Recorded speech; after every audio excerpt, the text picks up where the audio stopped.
What was the most powerful weapon in the Roman Empire? You might think it was the gladius, that short, brutal sword that carved through Gaul and Germania. Maybe you picture the testudo formation shields locked together like an armored turtle crawling across ancient battlefields. Or perhaps you imagine the siege engines, the ballistae, hurling death across Mediterranean shores. But you'd be wrong. The most powerful, most feared, and most soul-crushing weapon in ancient Rome was paperwork. Mountains of it. Scrolls upon scrolls of regulations, tax records, legal precedents, and administrative notices that could bury a man alive faster than any Germanic spear.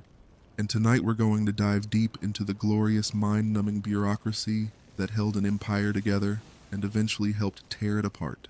Alright folks, what's up? Welcome back to the channel. I'm genuinely excited you're here for this one. Go ahead and settle in, get comfortable. Dim those lights, find your coziest spot, maybe grab a glass of water or wine if you want the full Roman experience. Just maybe don't add lead to it like they did. Trust me on that one. Tonight we're not talking about Caesar crossing the Rubicon or gladiators fighting to the death in the Colosseum. No, we're going deeper. Much deeper. We're talking about the stuff they never teach you in school. The nitty-gritty reality that textbooks gloss over with a few sanitized sentences about Roman efficiency. We're talking about the unvarnished truth of what it was really like to just exist in ancient Rome. Not as an emperor, not as a general, but as a regular person. Trying to navigate a system designed by bureaucrats who clearly had nothing better to do than make everyone else's life complicated. Picture this: taxes that make the IRS look like a charity organization. Landlords from hell who would make your worst rental experience seem like a luxury resort stay.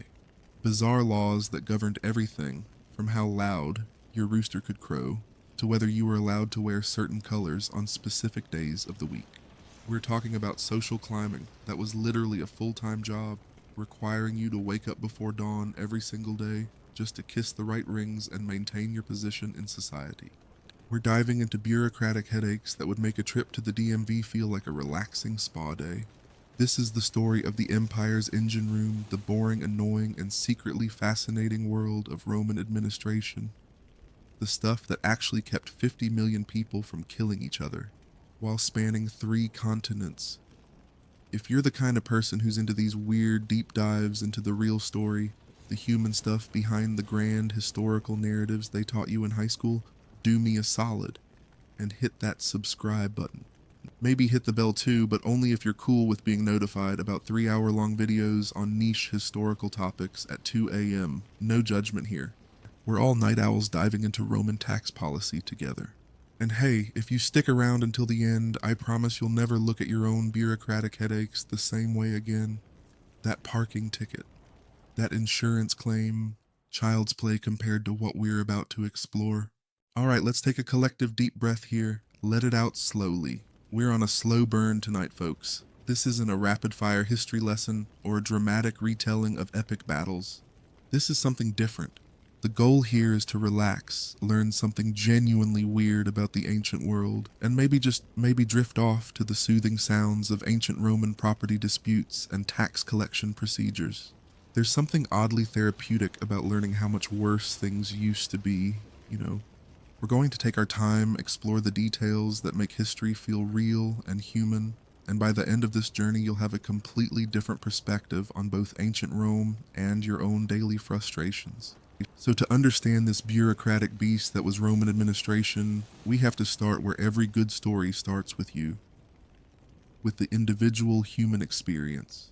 Imagine you've just woken up. It's 75 AD, right in the heart of the Flavian dynasty. Vespasian is emperor, the Colosseum is still under construction, and the Roman Empire is at its peak efficiency. The sun is rising over the 7 hills of Rome, painting the marble facades of temples and forms in golden light. What's the first thing on your mind as you emerge from sleep in your cramped apartment? It's probably not the glory of the empire or the majesty of Roman engineering. It's not thoughts of conquest or the philosophical debates happening in the academies. No, the first thing that hits you is the smell. And that smell is going to set the tone for everything that follows in your day, your week, your entire existence as a regular person trying to survive in the greatest administrative machine the ancient world had ever seen. Ready Let's step into those sandals and see what daily life was really like when paperwork ruled the world. You live in an insula, a high-rise apartment block that would make modern urban planners weep. These buildings could reach 6 stories tall, which was impressive for ancient architecture and terrifying for anyone who had to live in them. The walls are paper-thin, constructed from whatever cheap materials the builder could get his hands on: wood brick, maybe some stone, if you were lucky held together with mortar that had the consistency and reliability of wet sand. You can hear everything, and I mean everything. Your neighbor Gaius is arguing with his wife about the price of olives again, their voices carrying through the wall as clearly as if they were standing in your room. Below you, someone's baby is crying. Above you, footsteps echo across wooden floors that creak and groan with every movement. The sound of chamber pots being emptied, conversations, arguments, laughter, snoring, it all blends into a constant urban symphony that never ever stops. Think of it as the quintessential sketchy New York City pre-war apartment building, but with a significantly higher chance of collapsing or catching fire. Your landlord is a wealthy equestrian class Roman who has never actually set foot in this building. He bought it as an investment property, built it with the Roman equivalent of plywood and prayer, and now collects rent while living in his villa outside the city. The rent, by the way, is astronomical. You're paying about a third of your income just to live in this wooden death trap, and that's if you're lucky enough to have steady work. If you fall behind on payments, your landlord's representatives will show up and literally throw your possessions into the street. No 30-day notice, no tenant rights, no legal recourse, unless you happen to have a very powerful patron willing to intervene on your behalf. Now let's talk about that smell I mentioned. The moment you wake up, your nose is assaulted by a complex bouquet of urban Roman life. There's the smoke from cooking fires, heavy and acrid, mixing with the smell of baking bread from the shop downstairs. That sounds pleasant until you realize it's competing with the stench of human waste from the open sewers that run along the streets. But wait, there's more. The smell of unwashed bodies pressed together in tight quarters, the tang of fermenting fish sauce that Romans put on everything, the metallic smell of blood from the butcher's shop around the corner, and an underlying note of decay that just seems to permeate everything. In a city where garbage collection is more of a suggestion than a service. And just as you're trying to process this olfactory nightmare, you hear the sound that strikes fear into the heart of every insula dweller. Someone shouting, "Cave," from the window above. That's Latin for watch out, and it means someone is about to empty their chamber pot out the window. The infamous Gardy-Loo situation was a real legally recognized problem in Roman society. You could actually sue someone for dumping waste on you from their window, but good luck proving which of the 50 windows above you the mess came from.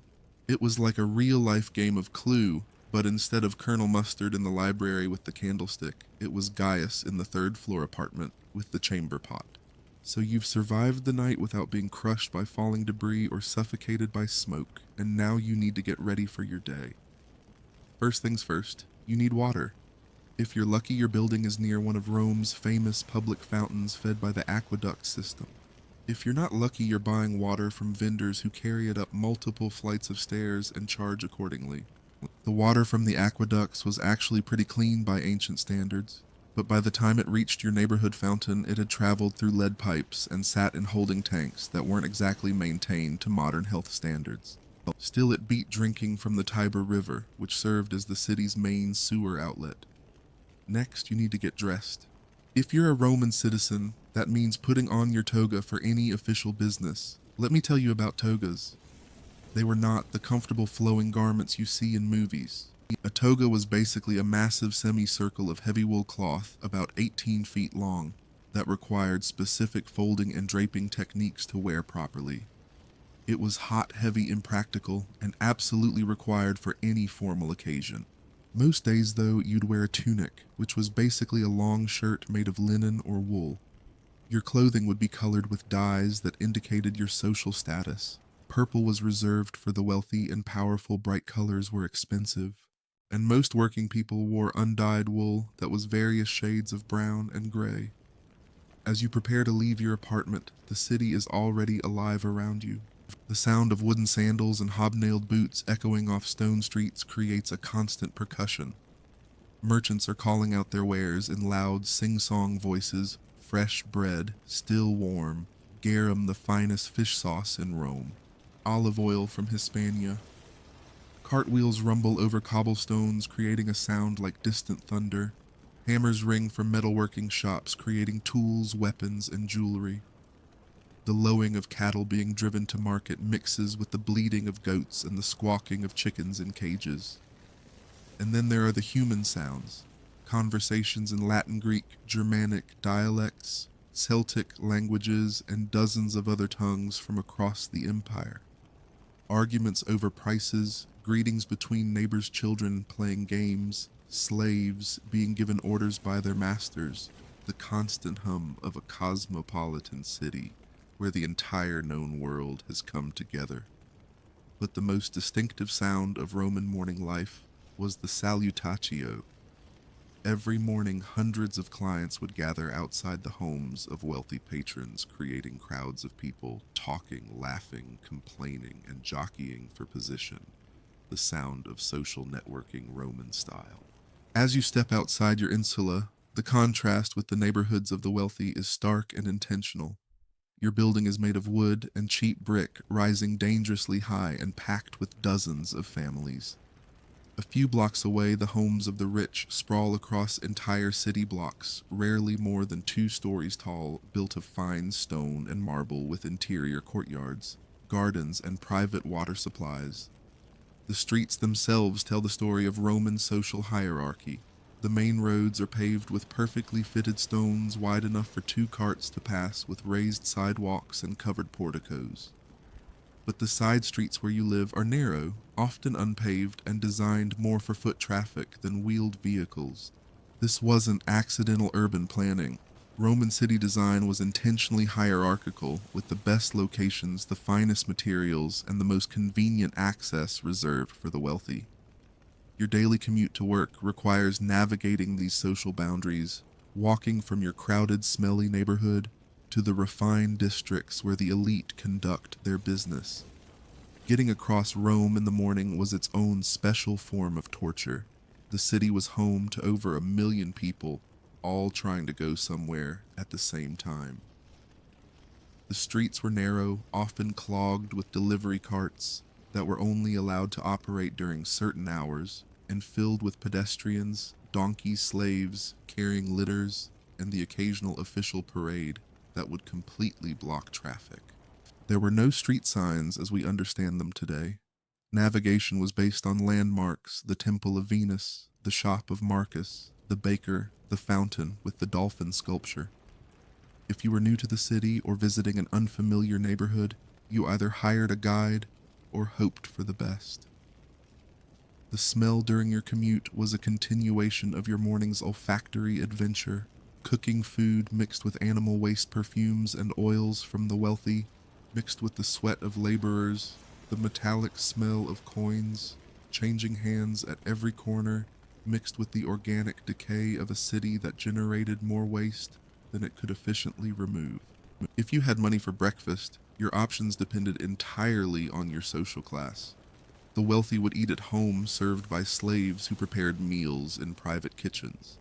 They might have bread, cheese, olives, maybe some leftover meat from the previous night's dinner, all washed down with wine mixed with water and honey.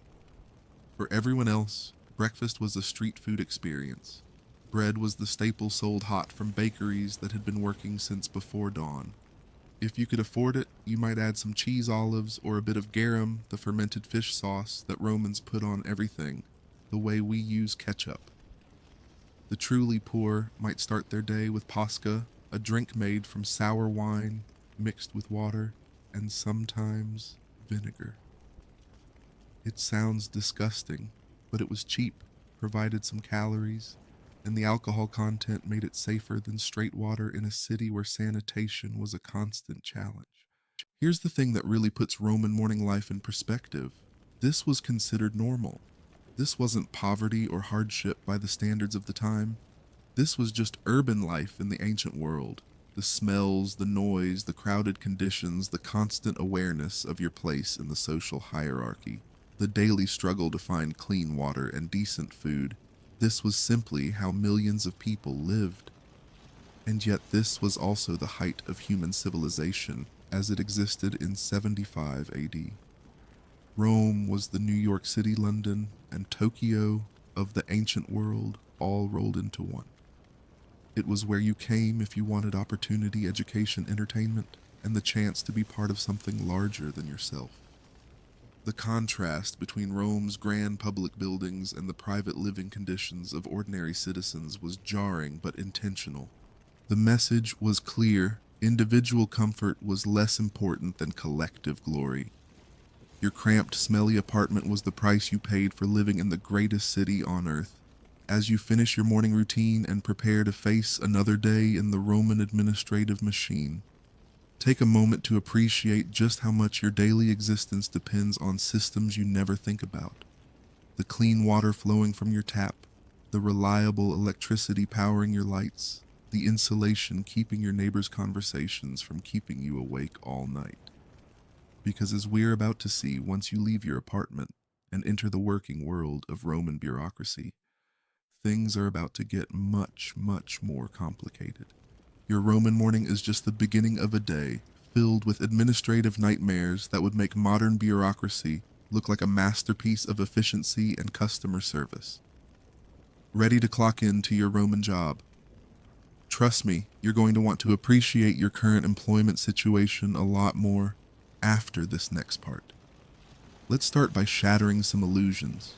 When you think about Roman jobs, you probably picture legionaries marching in formation, senators debating in the Forum, or maybe farmers tending olive groves in the countryside. Hollywood has convinced us that everyone in ancient Rome was either a soldier, a politician, or a slave.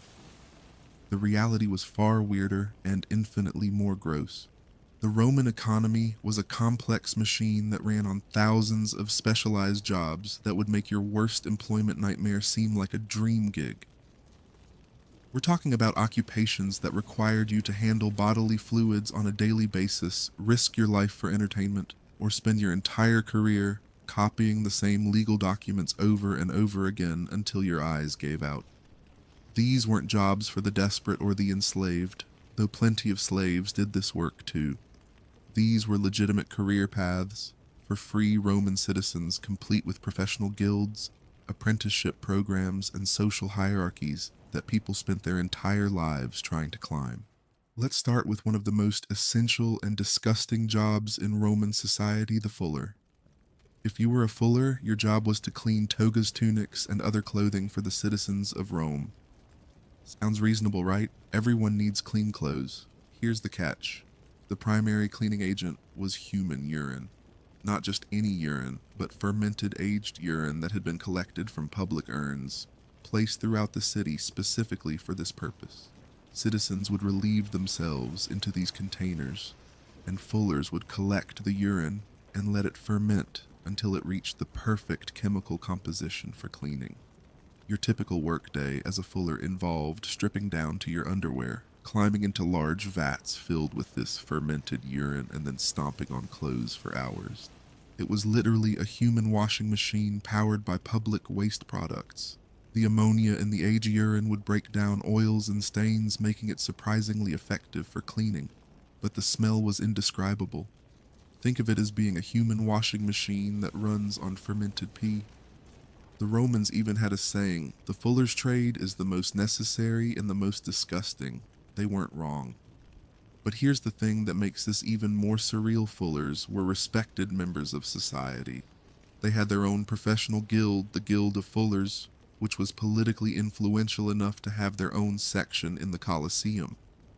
They sponsored gladiatorial games, built temples, and some fullers became wealthy enough to own their own shops and employ dozens of workers. The smell, though. The smell would follow you everywhere.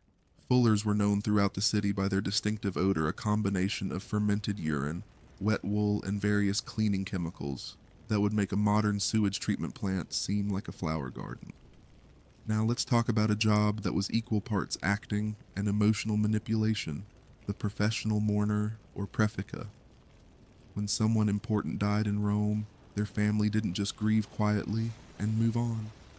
No, they needed to demonstrate to the entire city just how beloved and important the deceased was.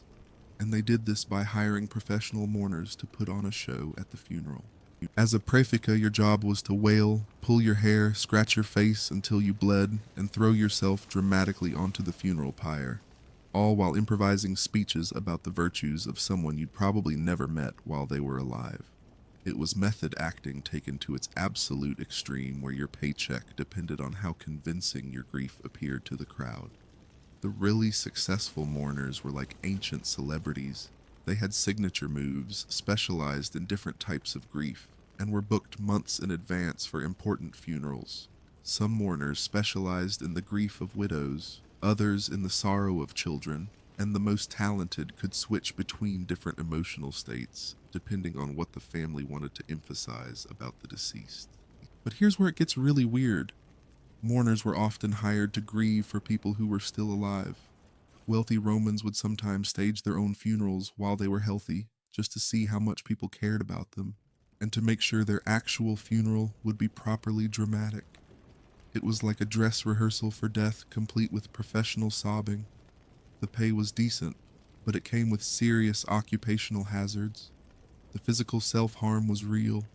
Scratching your face and pulling out hair was expected, not simulated. Many career mourners ended up with permanent scars, bald patches, and chronic hoarseness from all the wailing.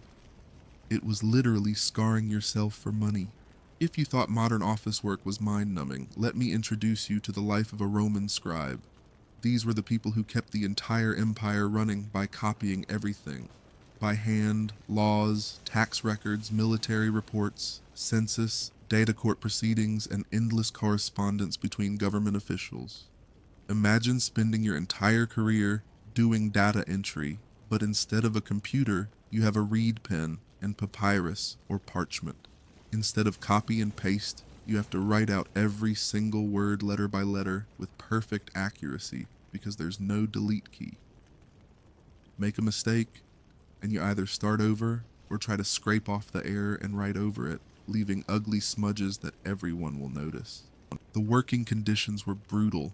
Scribes worked in poor light, often just whatever natural light they could get from small windows or oil lamps that produced more smoke than illumination. The constant hunching over writing surfaces gave them permanent back problems. The repetitive motion of writing gave them what we'd now recognize as severe carpal tunnel syndrome, except there was no workers' compensation or ergonomic office furniture. Your eyes would start failing after just a few years on the job from the strain of trying to read and copy text in dim lighting.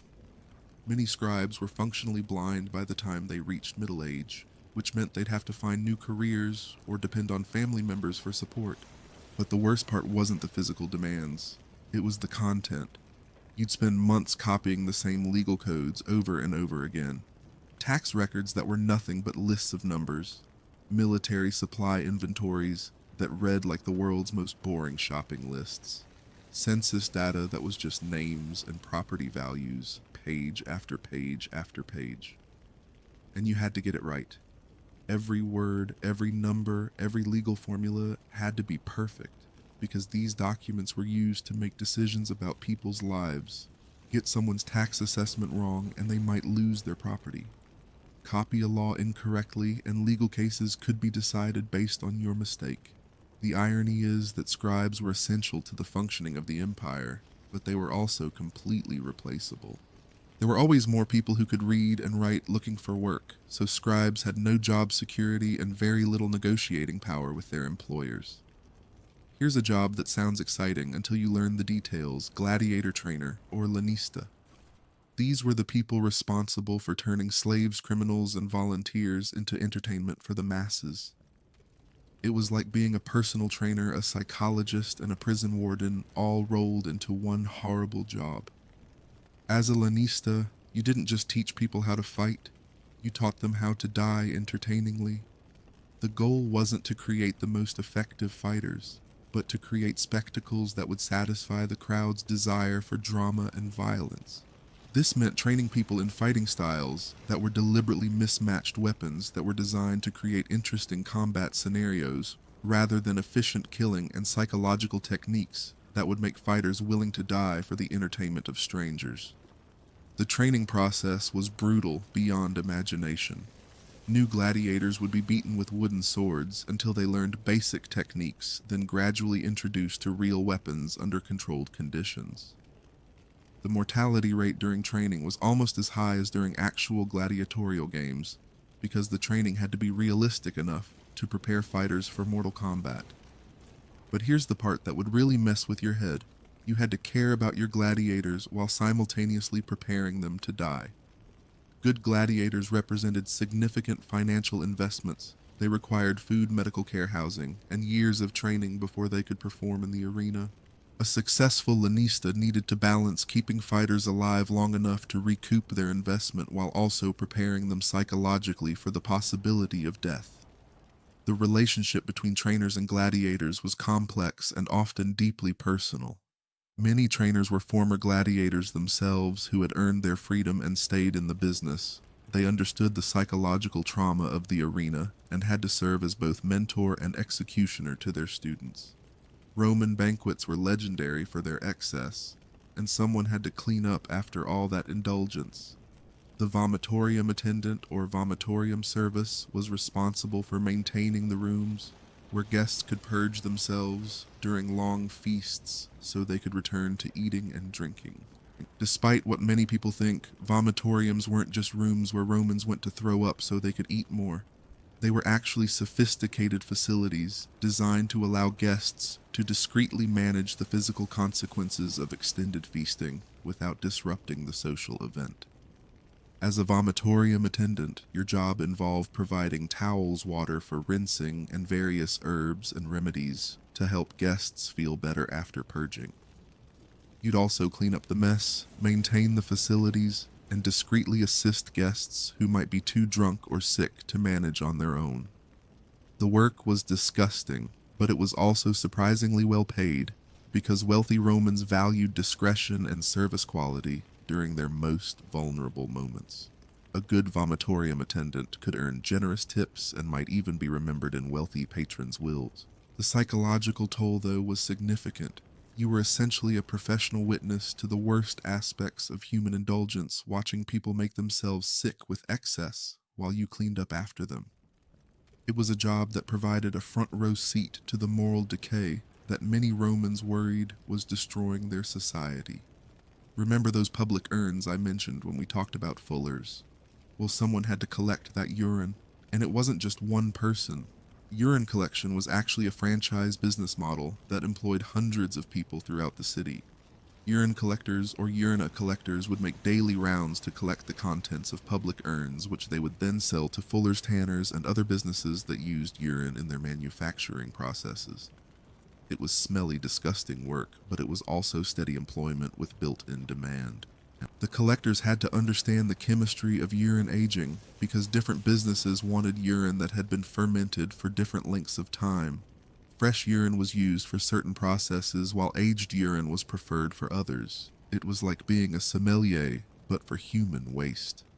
The social status of urine collectors was complicated. On one hand, they were providing an essential service that kept the city's economy running. On the other hand, they literally smelled like pee all the time and were associated with the most disgusting aspects of urban life.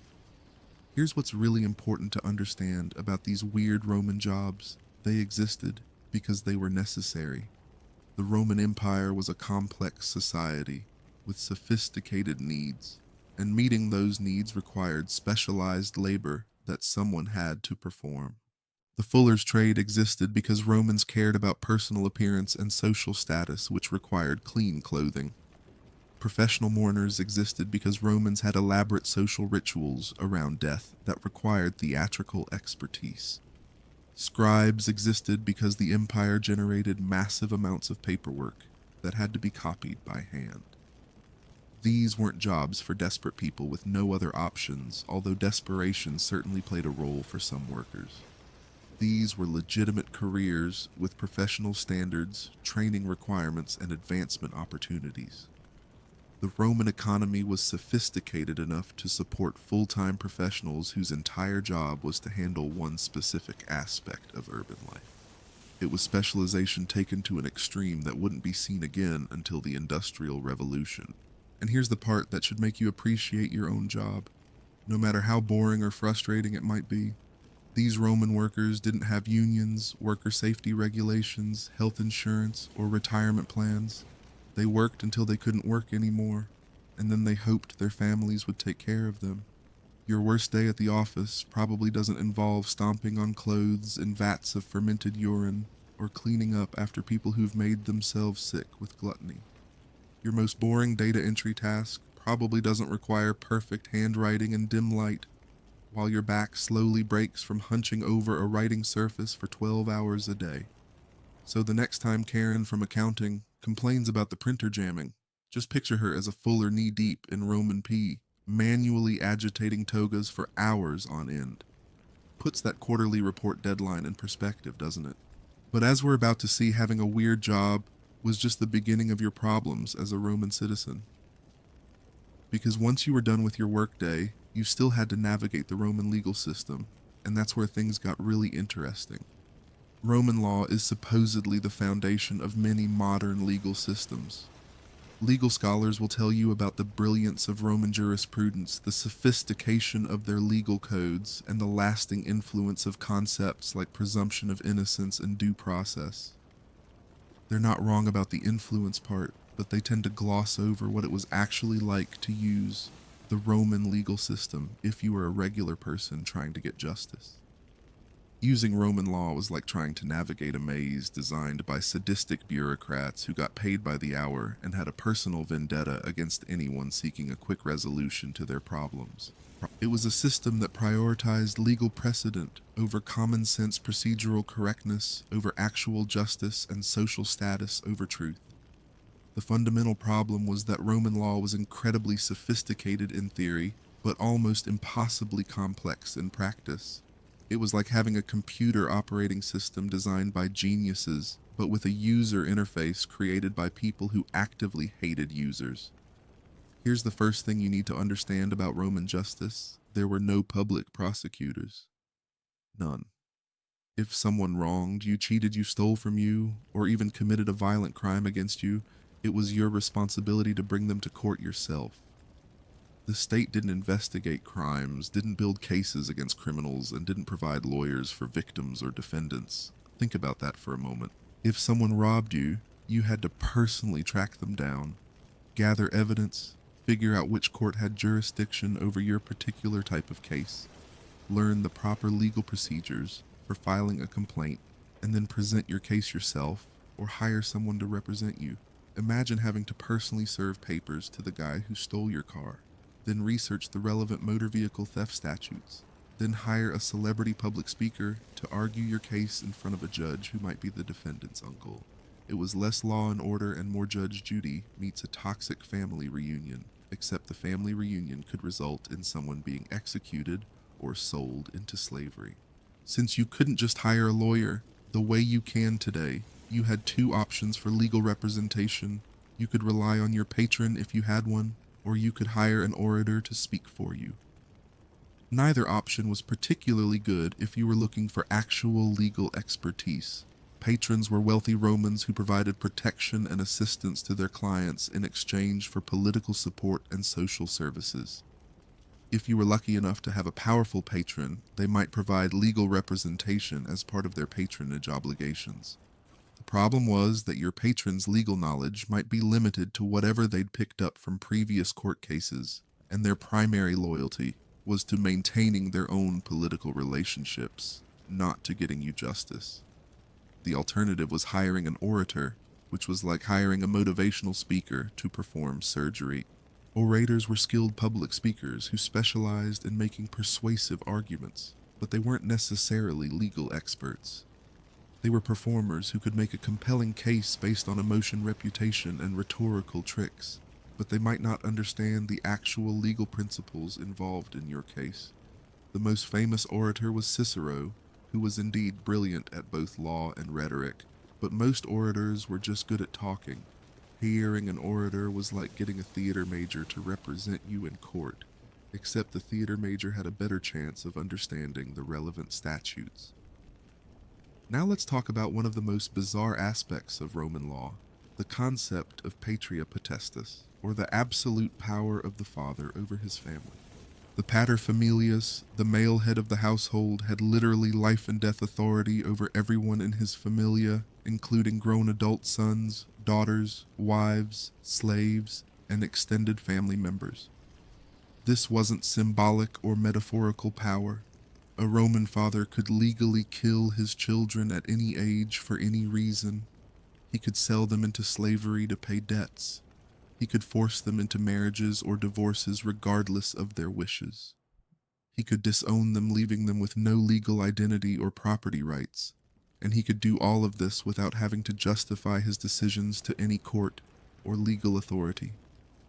Your dad could literally sell you into slavery, not because you were bad, but because he needed cash for a new toga. Happy Father's Day, right? The law recognized that fathers might occasionally abuse this power, so there were some informal checks and balances.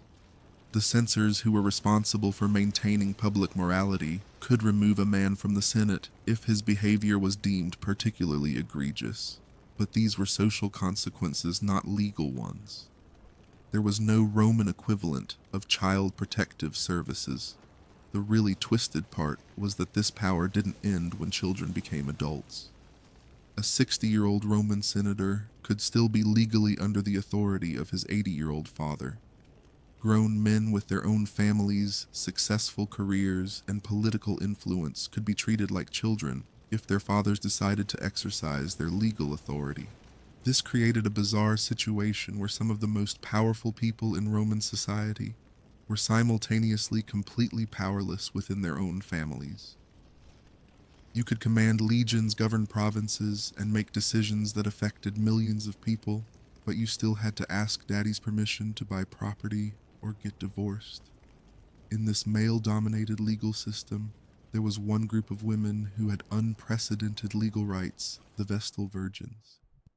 These priestesses, who were responsible for maintaining the sacred fire in the Temple of Vesta, were one of the few categories of Roman women who could own and manage property without a male guardian.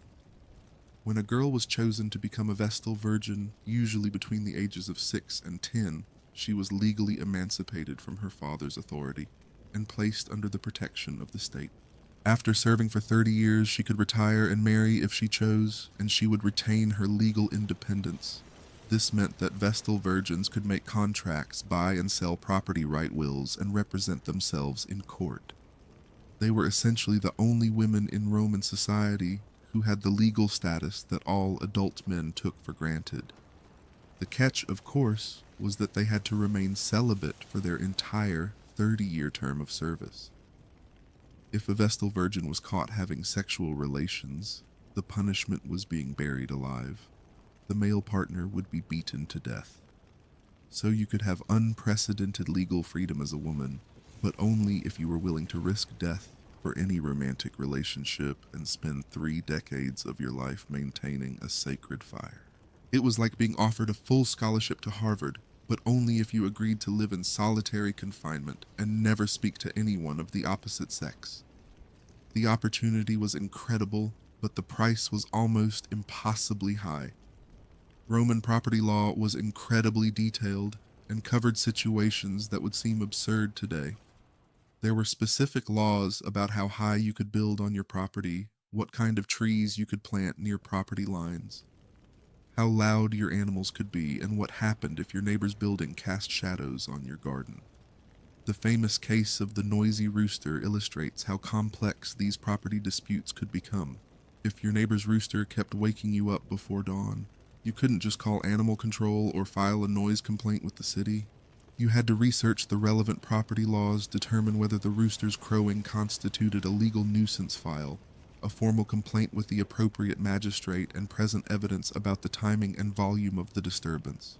The legal proceedings could take months or even years, during which time you'd continue to be awakened every morning by the same rooster. Even if you won your case, the remedy might be limited to requiring your neighbor to move the rooster to a different part of their property, which might not actually solve your sleep problem. These property disputes were incredibly common because Romans lived in such close quarters. and because the law was detailed enough to provide grounds for complaints about almost any aspect of your neighbor's behavior. You could sue someone for letting their gutters drain onto your property, for building a structure that blocked your access to sunlight, or for allowing their children to play too loudly in their garden. Roman trials were public spectacles held in the forum where anyone could come to watch and comment on the proceedings. The atmosphere was more like a sporting event than a modern courtroom. Crowds would cheer for popular orators, boo unpopular defendants, and sometimes even riot if they disagreed with a verdict. Judges were not professional legal experts, but were usually magistrates or wealthy citizens who had been chosen for their social status rather than their legal knowledge. They might have some familiarity with the law, but they were essentially educated amateurs trying to apply complex legal principles to specific cases. The trial process itself was divided into two phases. First, a magistrate would determine whether there was sufficient evidence to proceed to trial. If the case moved forward, it would be heard by a judge or jury who would decide the facts and render a verdict. Evidence in Roman trials was primarily testimonial. Witnesses would speak on behalf of the plaintiff or defendant, but there was no formal system for verifying their credibility or ensuring they were telling the truth. Character witnesses were extremely important, sometimes more important than actual evidence about the facts of the case. Physical evidence was rare and often unreliable. There were no forensic techniques, no scientific methods for analyzing evidence, and no standardized procedures for preserving or presenting material proof. Most cases were decided based on who could tell the most convincing story and who had the most impressive witnesses. Roman punishments varied dramatically based on your social status. If you were a Roman citizen, you had certain legal protections and couldn't be subjected to the most extreme forms of punishment without a trial. If you were a slave or a foreigner, you had far fewer rights and could be punished much more severely for the same crime. For citizens, punishments might include fines, temporary exile, or loss of citizenship rights. For serious crimes, citizens could be permanently exiled, which meant losing all property and legal protections and being forbidden from returning to Roman territory. Non-citizens and slaves faced much harsher punishments. Crucifixion was reserved for slaves and rebels. Gladiatorial combat was often a death sentence disguised as entertainment. Being thrown to wild animals in the arena was both a form of execution and a public spectacle. The death penalty for citizens was usually carried out by more humane methods like being forced to drink poison or being strangled privately rather than publicly tortured. But the definition of humane was relative, and executions were often drawn out for dramatic effect. The complexity of Roman law created numerous opportunities for corruption and legal manipulation. Wealthy defendants could hire multiple orators to present their case from different angles, essentially overwhelming the court with lengthy speeches that might confuse the issues rather than clarify them. Judges could be influenced by bribes, political pressure, or personal relationships with the parties involved. There were laws against judicial corruption, but enforcing those laws required bringing corrupt judges to trial, which created the same procedural problems as any other legal case. The appeals process was limited and usually available only to citizens with significant political connections. Most verdicts were final, regardless of whether they were based on accurate legal reasoning or reliable evidence. Legal precedent was important in Roman law, but different judges might interpret the same precedents differently, and there was no Supreme Court to provide final authority on disputed legal questions. This meant that similar cases might have completely different outcomes depending on which judge heard them and how they interpreted the relevant laws. For ordinary Romans, the legal system was a luxury they couldn't afford to use. The time and expense required to pursue legal remedies meant that most people simply accepted injustices rather than seeking legal recourse.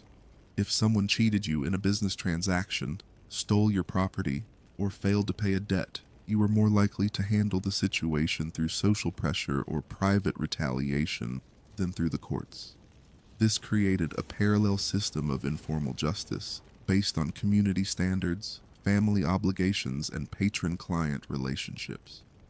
Many disputes were resolved through negotiation arbitration by respected community members or simple acceptance of loss, rather than through formal legal proceedings. The irony was that Rome had one of the most sophisticated legal systems in the ancient world, but it was primarily accessible to the wealthy and politically connected. For everyone else, the law was something that happened to them rather than something they could use to protect their interests. When you compare Roman legal procedures to modern courts, the differences are striking.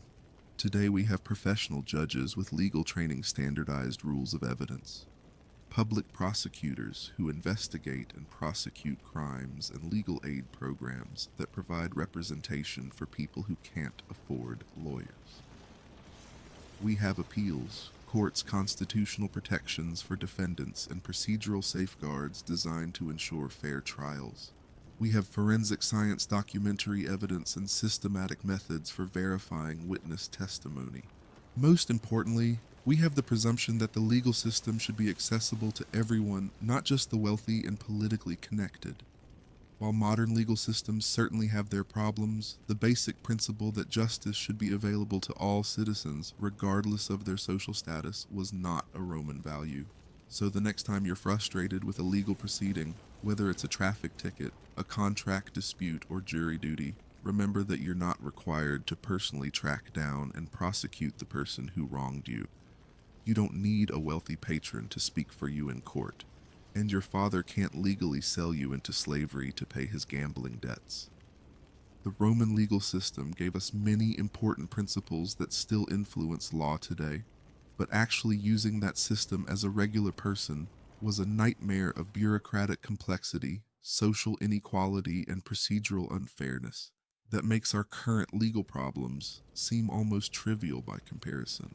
But as complicated as Roman law was, it was nothing compared to the tax system.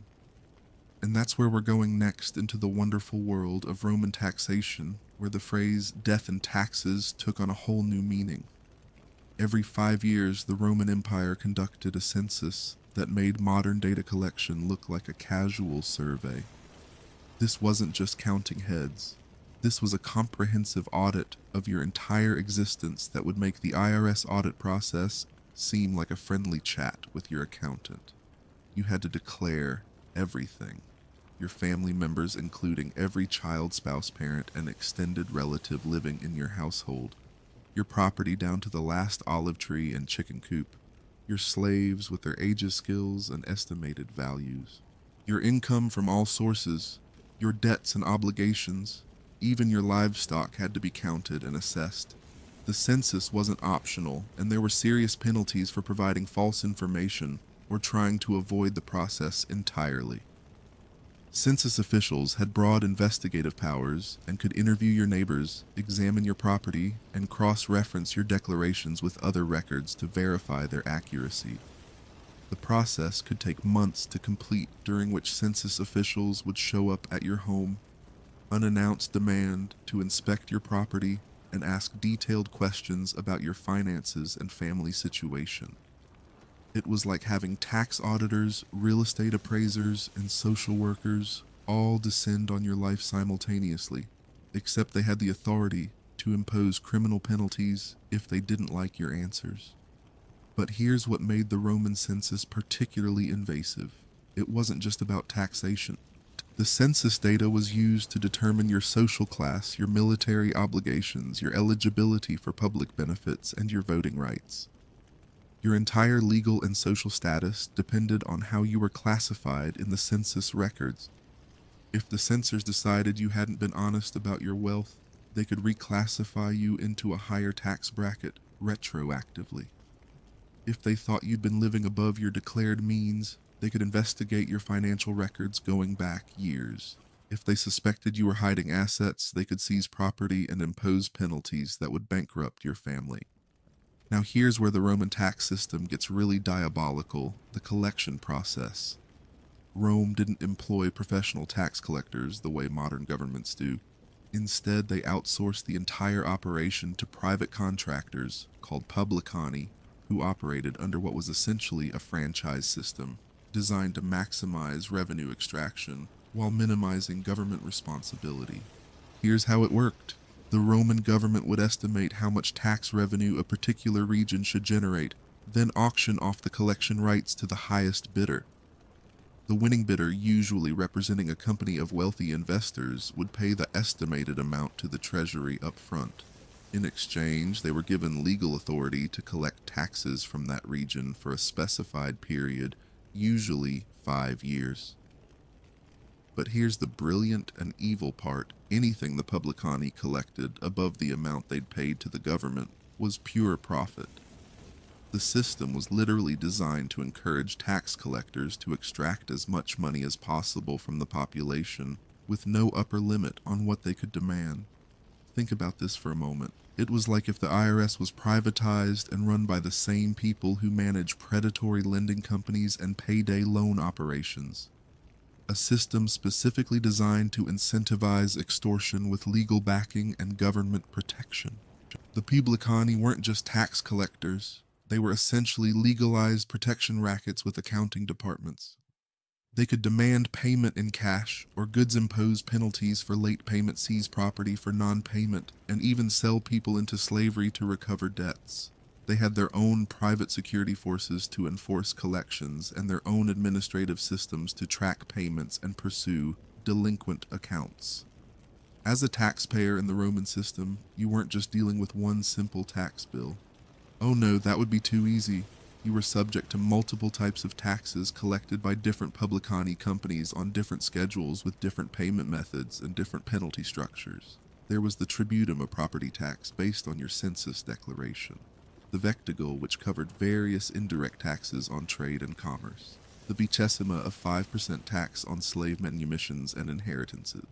The centesima, a 1% tax on auctions. The quadragesima, a 2.5% customs duty on goods crossing provincial boundaries.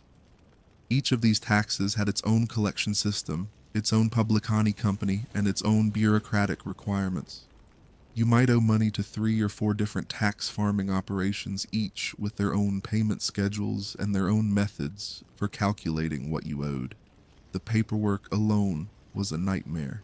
You needed receipts for every payment documentation, for every transaction that might affect your tax liability, and records going back years in case any of the publicani companies decided to audit your previous payments.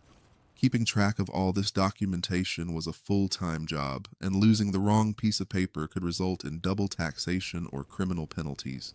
But the real problem wasn't the complexity of the system, it was the incentive structure. Since the publicani made money by collecting more than they'd paid to the government, they had every reason to interpret tax laws in the most aggressive way possible, to impose maximum penalties for any infractions, and to find creative ways to increase your tax burden. The publicani were nothing if not creative in finding ways to maximize their collections. They would reinterpret tax laws to expand the definition of taxable property or income. They would impose retroactive assessments claiming you'd underpaid in previous years. They would create new categories of taxable transactions that hadn't existed before. For example, if you owned a workshop, you might be taxed not just on the property value but also on the estimated income from your business, the tools and equipment you used, the raw materials you stored, and even the skills and labor value of any slaves who worked there. Each of these assessments would be calculated separately, often by different publicani representatives, with opportunities for fees and penalties at every step. The publicani also loved to find discrepancies between your current circumstances and your previous census declarations. If you'd made any improvements to your property, acquired new assets, or increased your income since the last census, they could demand immediate payment of the additional taxes owed, plus penalties for not reporting the changes promptly. They were particularly aggressive about inheritance taxes. When someone died, the publicani would swoop in to assess the estate, often claiming that the deceased had underreported their wealth, or that the inheritors owed additional taxes on property that had previously been undervalued. Grieving families would find themselves facing enormous tax bills at exactly the moment when they were least able to deal with financial stress. If you thought the tax collection process was bad, wait until you hear about trying to appeal a tax assessment. The Roman system did allow for appeals, but the process was designed to discourage anyone but the very wealthy from actually using it. First, you had to pay the disputed amount in full before you could file an appeal. If you couldn't afford to pay while your case was pending, you were out of luck. This meant that the appeal process was essentially limited to people who had enough money to pay potentially fraudulent tax bills and still afford to pursue legal remedies. Second, appeals had to be filed in Rome, regardless of where you lived in the empire. If you were a taxpayer in Gaul or Britain or Egypt, you had to travel to Rome, find legal representation, and navigate the Roman court system while staying in the capital for months or years while your case was pending. Third, the appeals courts were staffed by magistrates who often had financial interests in the publicani companies they were supposed to be regulating. Many wealthy Romans invested in tax farming operations, so the judges hearing your appeal might literally be shareholders in the company you were trying to fight. The appeals process could take years, during which time you'd be accruing additional fees and penalties on your original tax debt. Even if you eventually won your appeal, you might end up paying more in legal costs and accumulated interest than you would have saved by fighting the original assessment. The tax system was applied differently across the empire, creating additional complexity and opportunities for abuse. Each province had its own traditional methods for assessing property and calculating taxes, and the Romans generally tried to adapt their system to local customs rather than imposing uniform procedures everywhere. This meant that the same type of property or business might be taxed completely differently depending on where you lived. A farm in Italy might be assessed based on acreage and crop yields, while a similar farm in Egypt might be taxed based on access to irrigation water and proximity to the Nile flood cycle. The publicani companies had to understand these local variations and factor them into their bidding strategies when competing for collection contracts. This created opportunities for companies with better local knowledge to systematically overbid for profitable regions while avoiding areas where collection would be difficult or expensive. But it also created opportunities for cultural exploitation. Publicani companies would often hire local collaborators who understood regional customs and languages, then use this knowledge to identify taxpayers who were unfamiliar with Roman law or uncertain about their rights under the system. In newly conquered territories, the tax system was often the first extensive contact ordinary people had with Roman administration, and it usually made a terrible impression.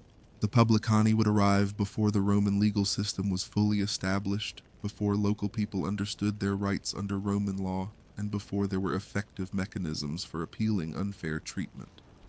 The publicani system created enormous resentment throughout the empire, and was one of the primary sources of anti-Roman sentiment in conquered territories. People could see that the tax system was designed to enrich private contractors rather than fund legitimate government services, and they could see that the system was fundamentally unfair and often corrupt. The publicani became symbols of Roman greed and exploitation. They were widely hated even by other Romans who benefited from the system. Even wealthy Romans who invested in tax farming companies would publicly criticize the publicani while privately profiting from their operations. The system also created perverse incentives for provincial governors and other Roman officials. Since the publicani were politically connected and financially powerful, governors had to balance the need to maintain order in their provinces against the need to keep the tax contractors happy. This often meant tolerating abusive collection practices that created long-term political problems. Many of the major rebellions against Roman rule were sparked, at least in part, by resistance to the tax system. The Jewish revolt that led to the destruction of the Second Temple, the various Germanic uprisings, and numerous smaller local rebellions often began with protests against tax collection or publicani abuses. The publicani system had profound effects on the Roman economy that went far beyond simply raising revenue for the government. Because the system encouraged maximum extraction rather than sustainable economic development, it often damaged the very economic activities it was supposed to tax. Merchants and traders had to factor publicani fees and potential harassment into their business calculations, which increased the cost of goods and reduced trade volume. Farmers might avoid improving their land or increasing production because they knew the publicani would reassess their property and demand higher taxes. The system also created enormous transaction costs throughout the economy. Businesses had to maintain extensive records to prove their tax compliance, hire accountants and legal advisors to navigate the system, and set aside significant reserves to deal with unexpected assessments or penalties. Most importantly, the publicani system transferred enormous amounts of wealth from productive economic activities to financial speculation.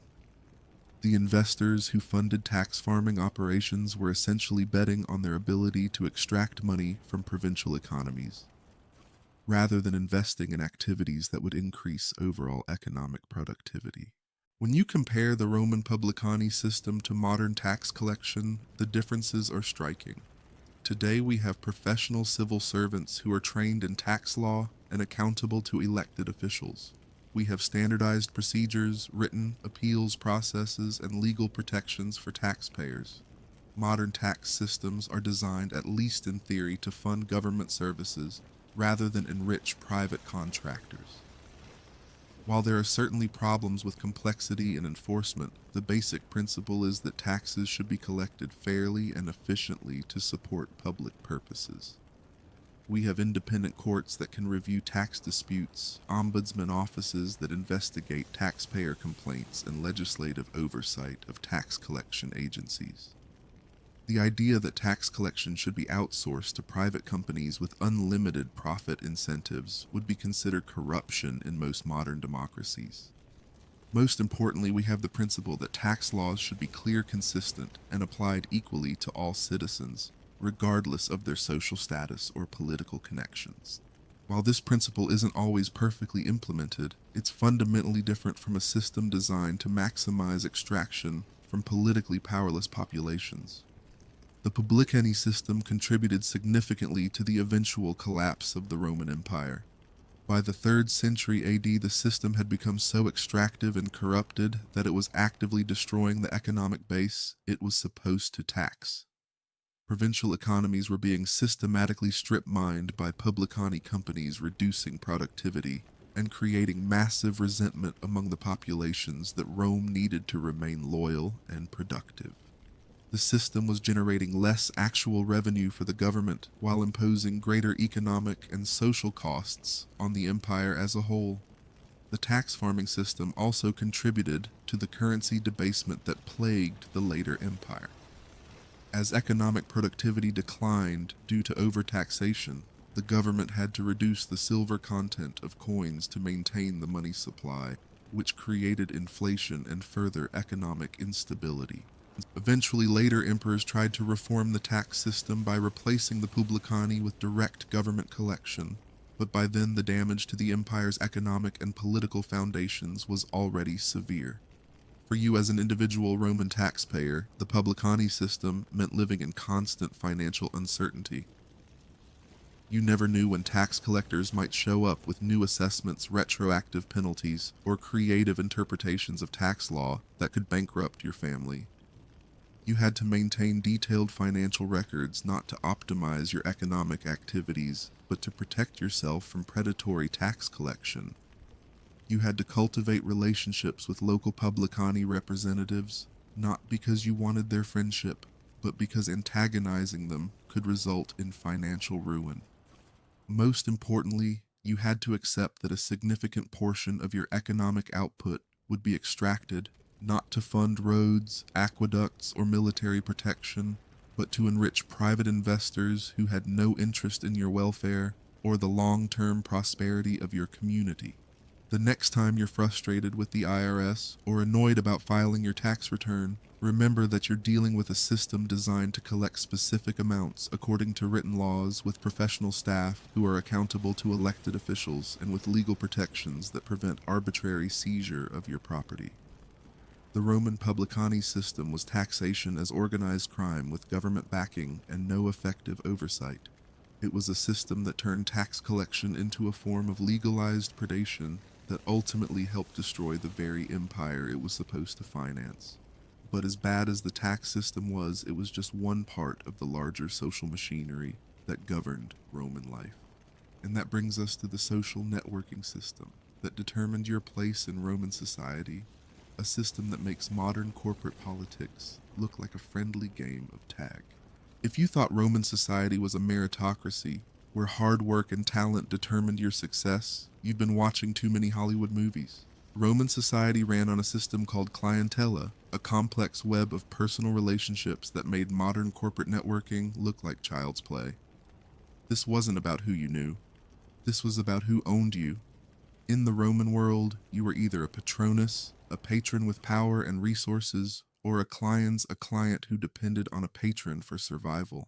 There was no middle ground, no independent contractors, no self-made success stories. Everyone was either above you or below you in an elaborate hierarchy of obligation and dependence that determined every aspect of your daily life.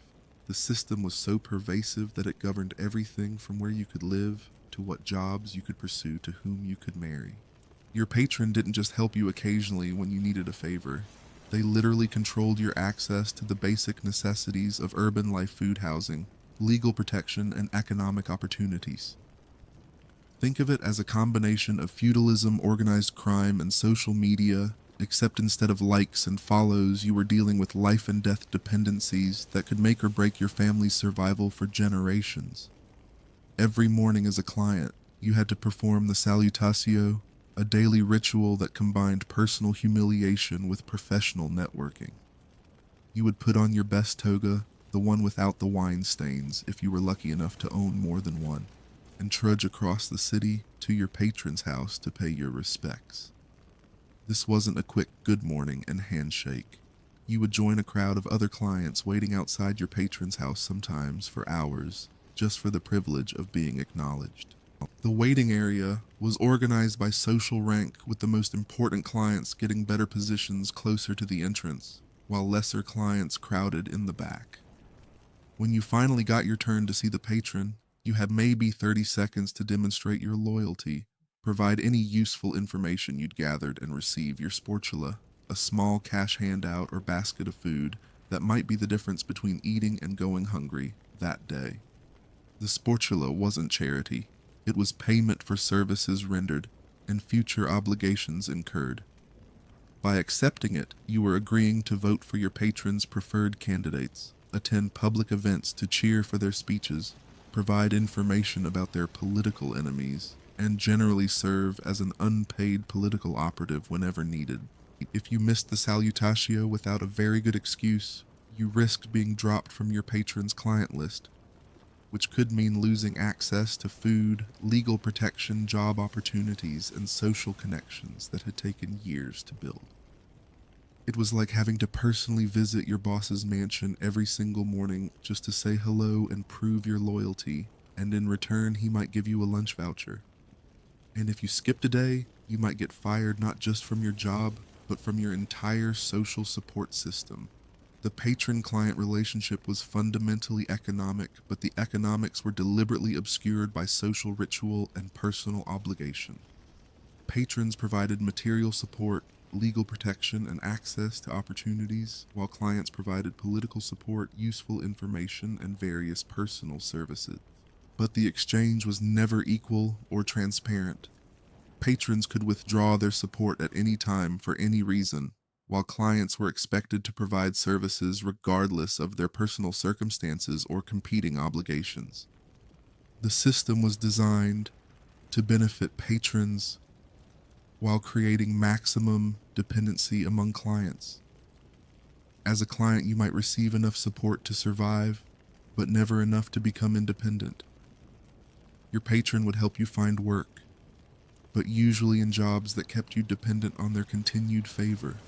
They might help you with legal problems, but only if your case didn't conflict with their other interests.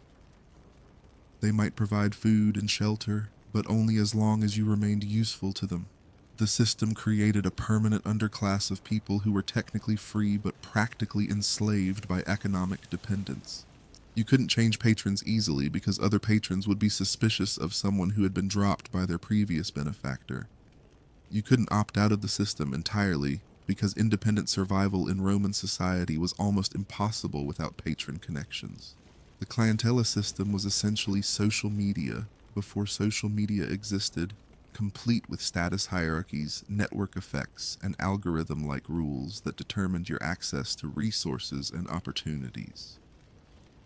Your social status was determined by your patron status, the number and quality of your fellow clients, and your position within your patron's client network.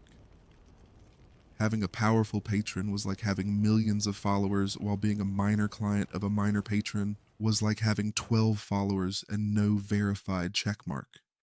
Clients would compete with each other for their patrons' attention and favor spreading gossip about rival clients attempting to prove their superior loyalty and jockeying for better positions in the daily salutatio lineup. It was like high school social dynamics, but with actual economic consequences that could determine whether your family ate that week.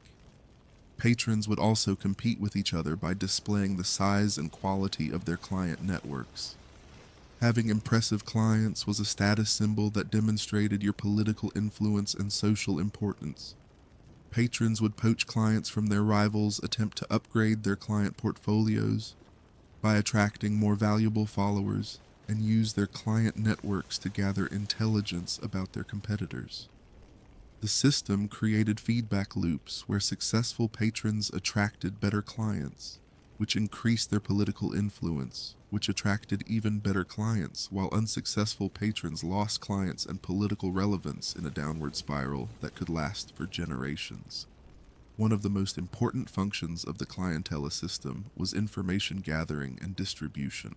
In a world without mass media, newspapers, or electronic communication, the patron-client network served as the primary method for collecting and spreading news rumors and political intelligence.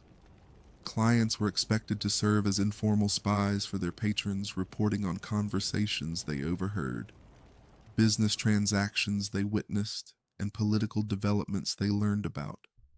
This information was then passed up the hierarchy to patrons who would use it to make political and business decisions.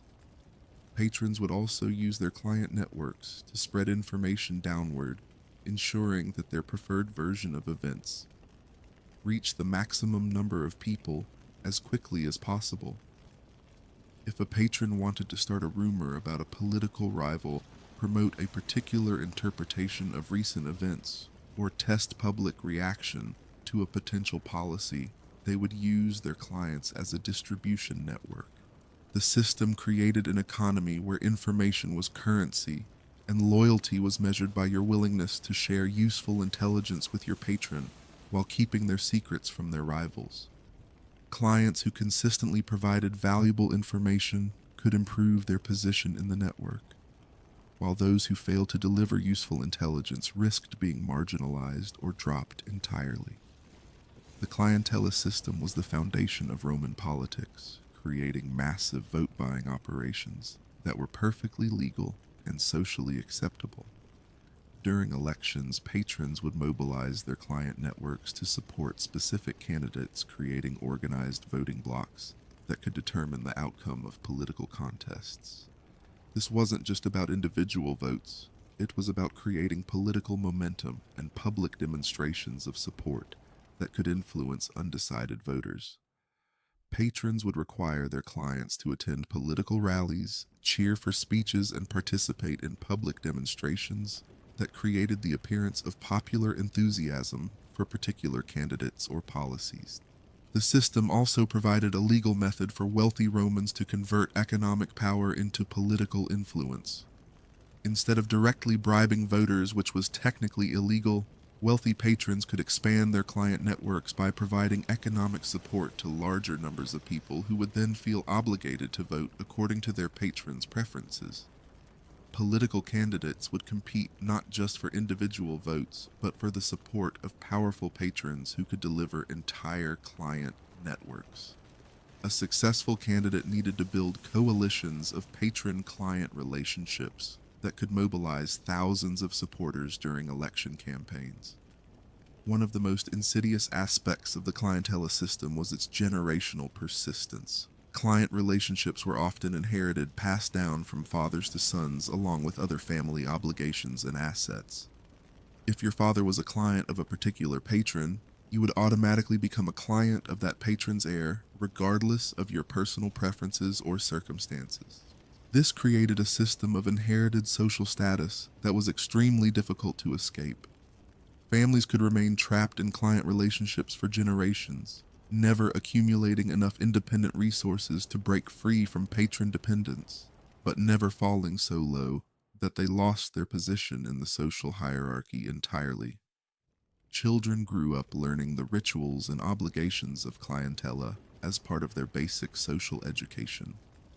Boys would accompany their fathers to the morning salutatio to learn proper behavior and begin building their own relationships within the network. Girls would learn how client relationships affected marriage prospects and family alliances. The system created powerful incentives for conformity and discouraged social mobility or innovation that might threaten established patron-client relationships. Clients who tried to improve their circumstances too dramatically risked losing their patron support, while patrons who failed to maintain their client networks risked losing their political influence and social status. Being a successful client required constant performance and emotional management that would exhaust modern social media influencers. You had to maintain appropriate levels of gratitude, deference, and enthusiasm while suppressing any signs of resentment, independence, or competing loyalties.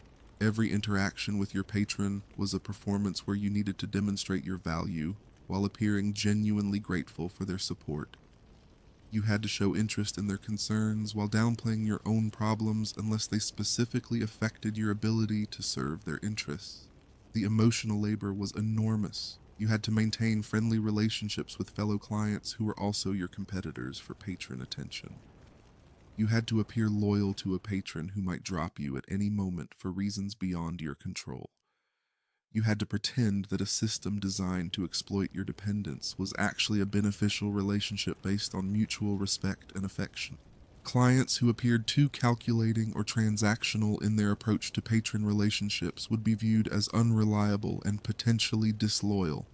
But clients who appeared too naive or genuinely grateful would be seen as weak and might be taken advantage of more aggressively.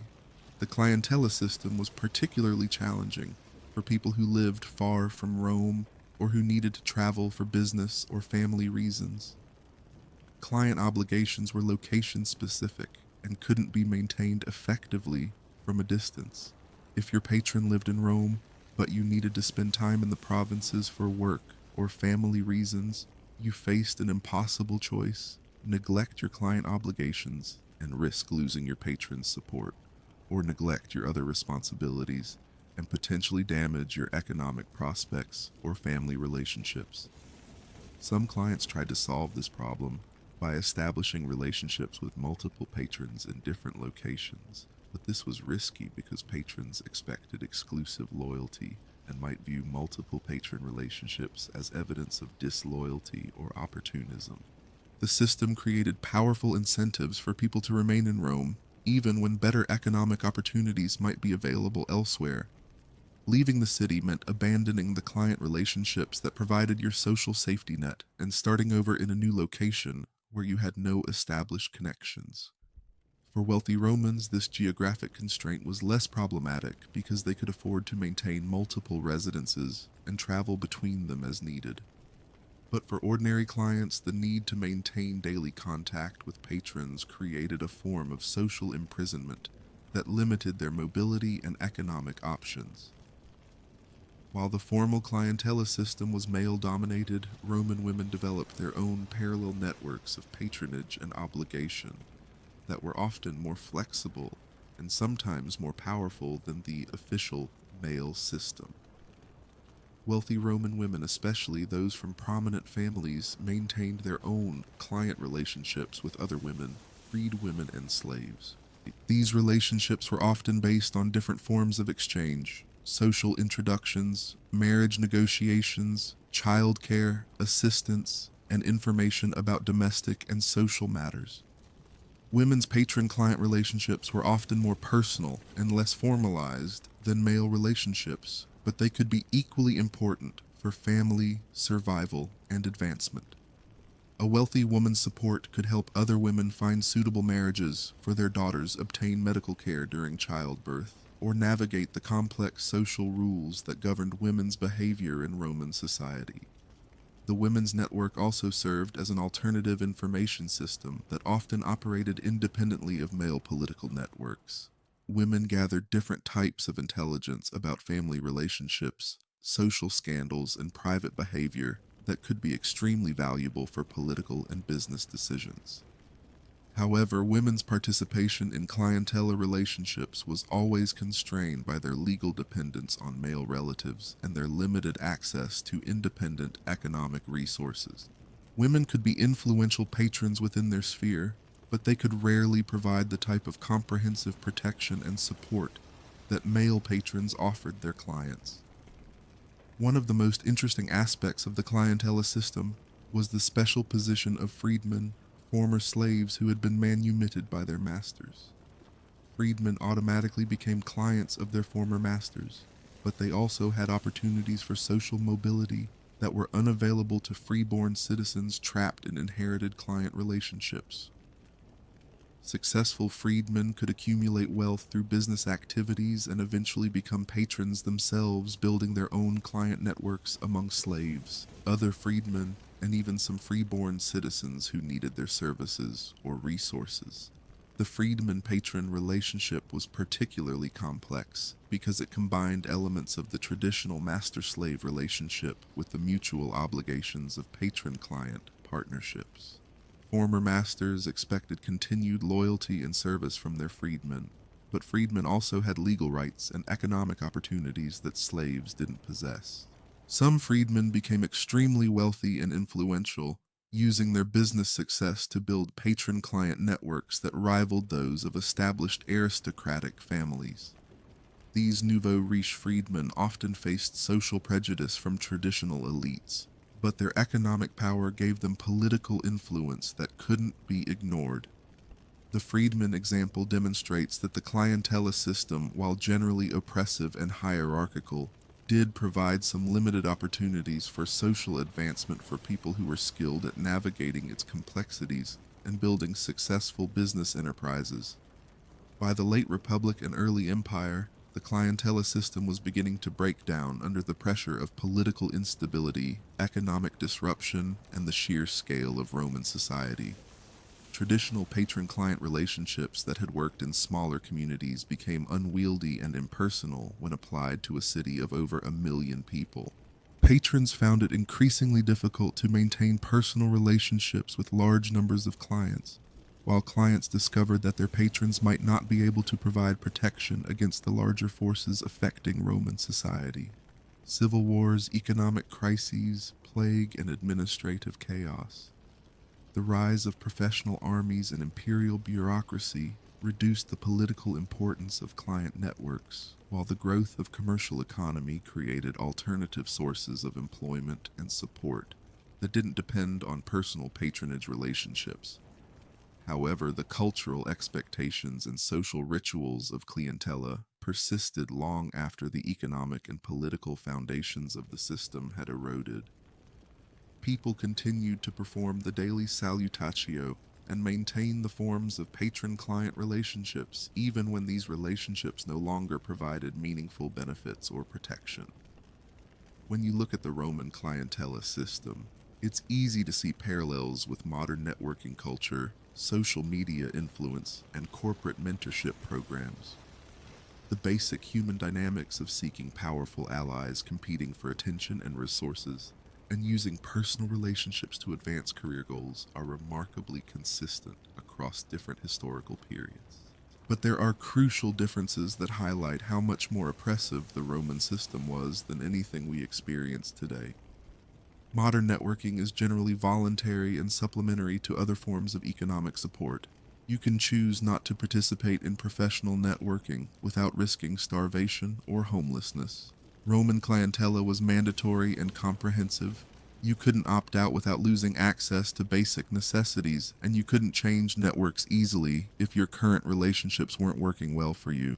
Modern social media and professional networks are designed, at least theoretically, to provide mutual benefits for all participants. Roman clientela was explicitly hierarchical and designed to concentrate power and resources among a small elite, while creating maximum dependence among the majority of the population. Most importantly, modern societies have alternative institutions, legal protections, and social safety nets that reduce our dependence on personal patronage relationships. We have unemployment insurance, disability benefits, public education, and legal systems that provide some protection against arbitrary treatment by powerful individuals. For you as an individual Roman client, the clientela system meant sacrificing personal autonomy and dignity in exchange for basic survival. You spent hours every day performing rituals designed to reinforce your inferior status. You had to suppress your own opinions and interests to serve someone else's agenda. You had to compete with friends and neighbors for scraps of attention and support from people who viewed you as useful but expendable. The psychological toll of maintaining these relationships while preserving some sense of personal worth must have been enormous.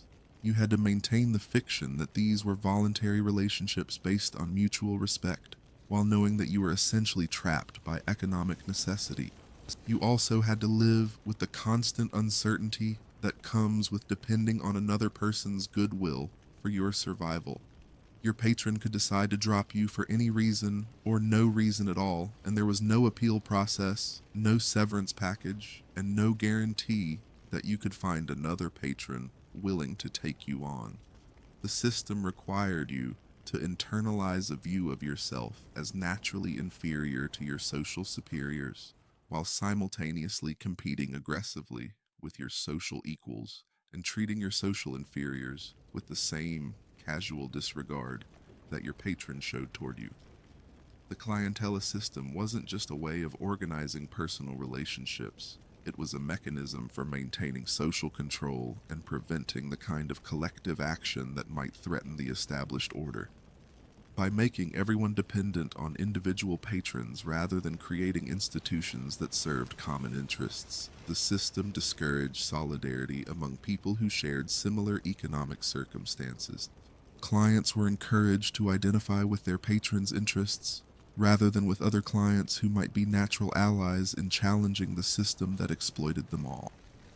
The daily competition for patron attention created horizontal conflicts that distracted from vertical inequalities in power and resources. The system also provided a method for co-opting potential leaders and channeling dissent into harmless personal ambition rather than political organization. Talented individuals from lower social classes could potentially improve their circumstances by becoming successful clients, which gave them a stake in maintaining the system rather than challenging it. This divide and conquer strategy was remarkably effective at preventing the kind of popular uprisings that might have threatened elite control, but it also created enormous inefficiencies and social costs that ultimately weakened Roman society and contributed to the empire's eventual decline. The next time you're annoyed about office politics or frustrated with professional networking requirements, remember that you're dealing with voluntary relationships that supplement rather than replace your basic economic security. You don't have to wake up before dawn every morning to kiss someone's ring just to earn the right to eat that day. The Roman clientela system was social networking as a form of organized exploitation with cultural traditions and religious justifications that made it seem natural and inevitable. It was a system that turned personal relationships into tools of social control and made human dignity conditional on your usefulness to people who had more power than you did. But as oppressive as the clientela system was, it was just one part of the larger machinery of social control that made Roman urban life such a unique form of organized chaos. And that brings us to the next level of Roman administration, the people whose job it was to keep the city from literally burning down around everyone's ears. Let me introduce you to the Vigils Urbani Rome's combination fire department, police force, and neighborhood watch program, all rolled into one underfunded, overworked, and largely ineffective organization. These were the people responsible for keeping a city of over 1 million inhabitants from completely descending into chaos, and they were about as qualified for the job as your average homeowners association board. The Vigils were mostly freedmen, former slaves who had earned or purchased their freedom and were looking for steady employment that came with a small amount of social respectability. They weren't professional firefighters in any modern sense, and they definitely weren't trained police officers. They were basically volunteers with buckets and clubs who had been given the impossible task of maintaining order in the ancient world's largest urban disaster waiting to happen. Think of them as the ancient equivalent of mall security guards, except instead of preventing shoplifting in a climate-controlled environment, they were trying to prevent a wooden city from burning down, while also stopping robberies, breaking up fights, and dealing with all the various urban problems that come with cramming 1 million people into a space designed for maybe 1/10 that number.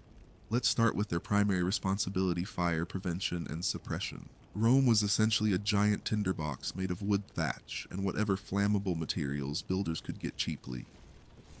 The insulae where most people lived were built as tall as possible using the cheapest possible materials with no consideration for fire safety, because fire safety codes wouldn't be invented for another 1,500 years. The Vigils' main firefighting equipment consisted of buckets, leather hoses that leaked more water than they delivered, and axes for creating fire breaks. Their standard operating procedure when faced with a building fire was to try to put it out with bucket brigades, and if that didn't work, to demolish the buildings next to it, to prevent the fire from spreading. Let me emphasize this point. Their primary firefighting technique was controlled demolition. If your apartment building caught fire, the Vigils might save the neighborhood by tearing down your building and the ones next to it. Sorry about your home and all your possessions, but hey, at least the whole block didn't burn down. The bucket brigade system required enormous numbers of people working in coordinated chains from the nearest water source to the fire. But organizing effective bucket brigades required training equipment and leadership that the Vigils often lacked. In practice, firefighting efforts often devolved into chaotic crowds of people running around with buckets, getting in each other's way, and sometimes making the fire worse by spreading burning materials. The Vigils also had some more advanced equipment, including primitive pumps and siege engines adapted for firefighting, but these were expensive, difficult to transport through narrow streets, and required skilled operators who might not be available when needed. Most of the time, they were fighting fires with technology that hadn't changed significantly since the Bronze Age. In addition to fighting fires, the Vigils were responsible for investigating their causes and preventing arson. This was more complicated than it sounds, because in a city where buildings regularly caught fire from cooking accidents, oil lamp mishaps, and simple building collapse, determining whether a fire was deliberately set required investigation skills that most Vigils didn't possess. The Vigils had to understand the difference between accidental fires caused by overturned oil lamps and deliberately set fires designed to collect insurance money or eliminate business competitors. They had to investigate suspicious fires while also dealing with property owners who might have set fires themselves to avoid paying debts or to force tenants out of rent-controlled apartments. Arson was a serious crime in Roman law, punishable by death or enslavement, but proving arson required evidence that was often destroyed in the fire itself. The Vigils had to learn to read burn patterns, interview witnesses who might have fled the scene, and piece together the sequence of events that led to suspicious fires. They also had to deal with the social and economic factors that made arson attractive to some Romans. Property owners facing bankruptcy might burn their own buildings to collect insurance. Landlords dealing with problem tenants might arrange for convenient fires that would allow them to evict everyone and rebuild with higher rents. Business owners might burn competitors' shops to eliminate competition. The Vigils developed their own informal network of informants and witnesses who could provide information about suspicious activities, but this intelligence-gathering operation was limited by the same social divisions that affected every other aspect of Roman life. Wealthy property owners had political connections that might protect them from investigation, while poor tenants had little credibility as witnesses against their social superiors. When they weren't fighting fires or investigating arson, the vigils served as Rome's police force, which meant dealing with everything from pickpocketing to murder with minimal training and less authority. They were less protect and serve, and more try not to let the whole city descend into complete anarchy tonight. Their primary law enforcement tools were intimidation, physical force, and the hope that criminals would be too drunk or stupid to effectively resist arrest. They had legal authority to detain suspects and break up disturbances, but they didn't have the investigative training or legal knowledge to handle complex crimes or build court cases against sophisticated criminals. Most of their police work involved breaking up fights in taverns, stopping street robberies in progress, and dealing with domestic disputes that had spilled out into public spaces. They were essentially bouncers with government authority, trying to maintain basic public order without the benefit of professional training or adequate equipment. The vigils also had to navigate the complex social hierarchies that governed Roman life. They could arrest slaves and freedmen with relative impunity, but dealing with Roman citizens required more caution, especially if those citizens had powerful political connections. They had to understand which crimes were worth pursuing and which investigations might create more problems than they solved. Murder investigations were particularly challenging because the vigils often lacked the authority or expertise to conduct thorough investigations. If someone was killed in a robbery or a fight, they might arrest obvious suspects and turn them over to magistrates for trial. But if the murder involved wealthy or politically connected Romans, the investigation might be taken over by higher authorities, or simply abandoned if it threatened important people. The vigils worked primarily at night, which was when most fires occurred and when most street crime happened, but which was also when Rome became particularly dangerous and unpredictable. Roman streets had no lighting except what little illumination came from oil lamps in shop windows and the occasional torch carried by pedestrians. Working the night shift meant patrolling dark, narrow streets filled with drunken Romans, desperate criminals, and various urban hazards like open sewers, construction debris, and animal waste. The vigils had to navigate these conditions while carrying their equipment and maintaining some semblance of authority and order. Night patrols also meant dealing with the social activities that happened after dark: drinking, gambling, prostitution, and various forms of entertainment that attracted both participants and criminals looking for easy targets. The vigils had to understand which activities were legal, which were merely tolerated, and which required intervention. The darkness also made their job more dangerous because they couldn't easily identify threats or coordinate with other vigils units. Communication was limited to shouting and horn signals that might not be heard over the general noise of urban nightlife. If a vigil's patrol encountered a serious emergency, they might not be able to summon help quickly enough to handle the situation effectively. The vigils were chronically underfunded and under-equipped for the responsibilities they were expected to handle. Their firefighting equipment was basic and often inadequate for dealing with major fires. Their police equipment was limited to clubs, maybe some rope for restraining prisoners, and whatever personal weapons they could afford to acquire and maintain. They didn't have uniforms in the modern sense, but wore distinctive clothing that identified them as vigils, while also providing some protection against the occupational hazards of their job. This clothing had to be durable enough to handle firefighting and police work, while also being affordable on their limited salaries. Transportation was mostly on foot, which meant they had to carry all their equipment with them and couldn't respond quickly to emergencies in distant parts of the city. They had some carts and animals for transporting firefighting equipment, but these were expensive to maintain and difficult to use effectively in narrow, crowded streets.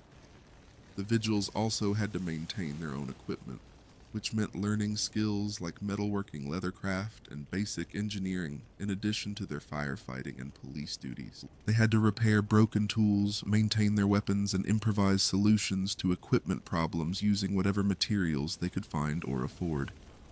The vigils were organized along military lines with centurions, optiones, and other ranks borrowed from the Roman army. This military structure was supposed to provide discipline and coordination, but it often clashed with the civilian nature of their actual work.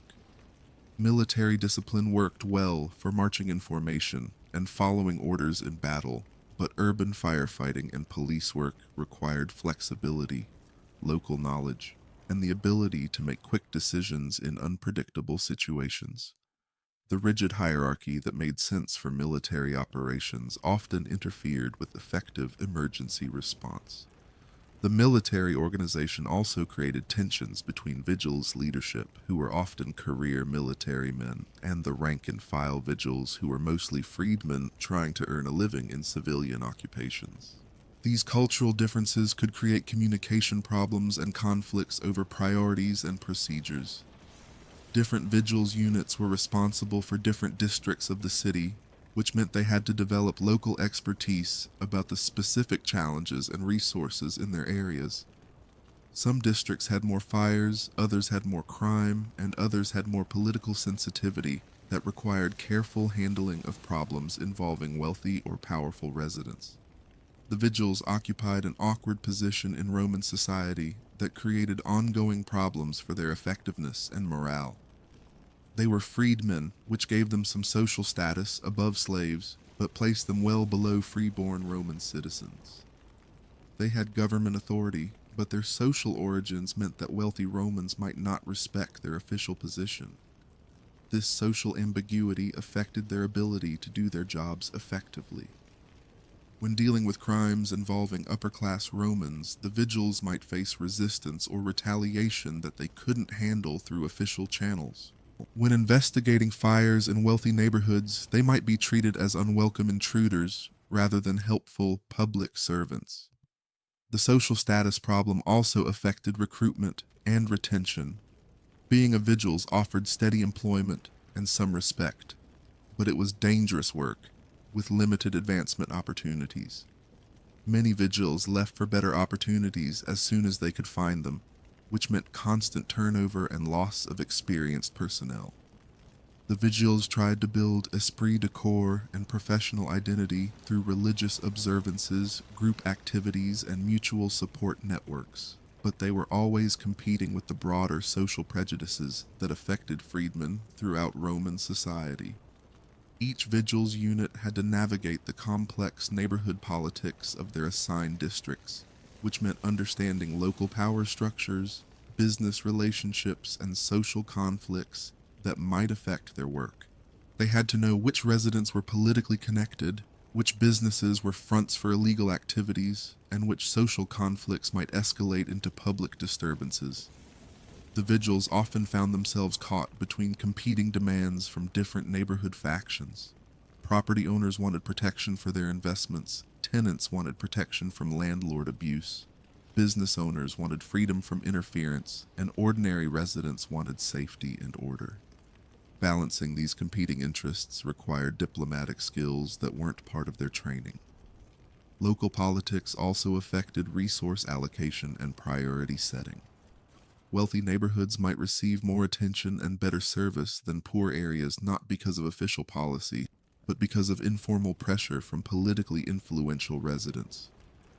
The vigils had to navigate these inequalities while maintaining some pretense of providing equal service to all Romans. Like most Roman institutions, the vigils were susceptible to corruption, which created additional problems for their effectiveness and public reputation. Vigils might accept bribes to ignore certain crimes, to provide special protection for particular businesses, or to delay response to fires in buildings that someone wanted to see destroyed. The corruption problem was made worse by the vigils' low pay and limited advancement opportunities. When your official salary barely covered basic living expenses, the temptation to supplement your income through unofficial means was strong, especially when you were dealing with wealthy Romans who could afford generous bribes. Corruption also affected the vigils' relationships with other Roman institutions. If magistrates and court officials were taking bribes, then honest vigils might find their investigations blocked or their arrests overturned by corrupt judges. This created cynicism and demoralization that further undermined their effectiveness.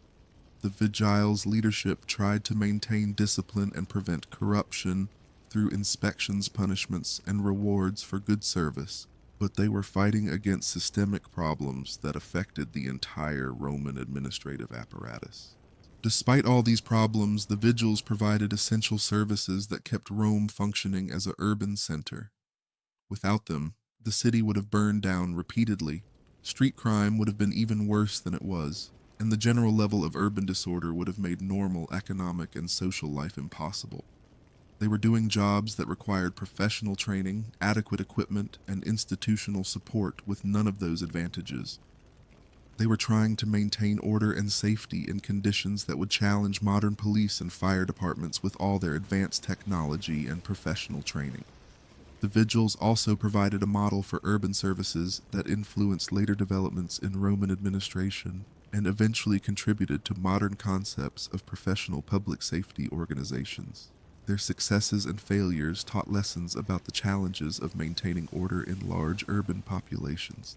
Most importantly, they demonstrated that even inadequate institutions can provide some benefits if the people running them are committed to public service rather than personal advancement. Many individual vigils took pride in their work and tried to serve their communities effectively, despite the systemic problems they faced. The next time you're annoyed about slow police response times or frustrated with your local fire department, remember that you're dealing with professional organizations with extensive training, modern equipment, reliable funding, and accountability systems. The Roman vigils were trying to provide the same services with buckets clubs and good intentions, but the vigils were just one part of the complex system of urban management that kept Roman society functioning. And as we're about to see, when official institutions failed to provide the services people needed, Romans turned to alternative methods that make modern conspiracy theories look quaint and harmless. When the law failed you, when your patron abandoned you, when the vigiles couldn't protect you, and when the bureaucratic machinery of empire ground you down into dust, where did you turn? To the gods, to magic, and to a shadow world of supernatural remedies that existed parallel to the official Roman system of religion and medicine. This wasn't just quaint folk belief or harmless superstition. This was a comprehensive alternative system for dealing with problems that official Roman institutions couldn't or wouldn't address. It was like having a completely separate internet running on different protocols, with its own rules, its own authorities, and its own methods for getting things done. Roman magic and superstition served as a kind of emotional and practical pressure valve for people trapped in a system that offered very little recourse for ordinary problems. Can't get justice through the courts? Write a curse tablet. Having health problems that doctors can't solve? Try magical remedies? Need to influence someone who won't listen to rational arguments? Use spells and charms? But this alternative system came with its own costs, dangers, and moral complications that could make your official problems seem simple by comparison. Let's start with one of the most fascinating and disturbing aspects of Roman supernatural practice, curse tablets, or defixiones. These were lead tablets where you could write detailed curses against your enemies, naming specific people you wanted the gods to punish, and describing exactly what kinds of suffering you hoped would befall them. Think of curse tablets as the most unhinged, passive-aggressive Yelp reviews in history, except instead of complaining about bad service to other customers, you were asking supernatural forces to inflict pain, disease, and death on people who had wronged you. The process was remarkably standardized. You would buy a thin sheet of lead from specialized vendors who understood the magical properties of different metals. You would inscribe your curse using specific formulas and invocations that were believed to be more effective than improvised complaints. Then you would nail the tablet to a temple wall, throw it into a sacred well, or bury it in a cemetery where the spirits of the dead could read your request and act on it. Archaeologists have found thousands of these curse tablets throughout the Roman world, and they provide an incredible window into the daily frustrations and desperate desires of ordinary people who had no other way to seek revenge or justice. Here's a typical example translated from a tablet found in Britain. I curse Tredia Maria, and her life and mind and memory and liver and lungs mixed up together, and her words, thoughts and memory. Thus may she be unable to speak what things are concealed, nor be able to do anything. Another one found in Rome itself. Good and beautiful Proserpina, may you snatch away the health, body, complexion, strength, and faculties of Plotius. Hand him over to Pluto, your husband. May he be unable to avoid this by devices of his own. Hand him over to the fourth day, third day, daily fever. May they wrestle and wrestle with him until they snatch away his life. These weren't just emotional outbursts. They were carefully constructed legal documents addressed to supernatural authorities. The curse writers understood that they needed to be specific about what they wanted, which gods they were petitioning, and what justification they had for requesting divine intervention. Curse tablets reveal that Romans had essentially created a parallel legal system administered by gods and spirits rather than human magistrates. This supernatural legal system had its own rules, procedures, and authorities that offered remedies unavailable through official channels. Unlike the human legal system, the supernatural system was accessible to everyone regardless of social status, wealth, or political connections. Slaves could curse their masters, women could curse men who had power over them, and poor people could seek revenge against wealthy oppressors who were protected by conventional legal immunity. The supernatural system also offered more comprehensive remedies than human courts. Instead of just seeking financial compensation or legal penalties, curse writers could request that their enemies suffer disease, madness, social humiliation, business failure, family problems, and even death. It was like having access to punishments that no human legal system would ever authorize. But the supernatural legal system also required different kinds of evidence and different standards of proof. Instead of presenting witnesses and physical evidence, you had to demonstrate your moral right to divine assistance and your understanding of proper magical procedures. The gods were supposedly more concerned with justice than with legal technicalities, but they also expected appropriate offerings and correct ritual behavior. Curse tablets weren't random acts of malice.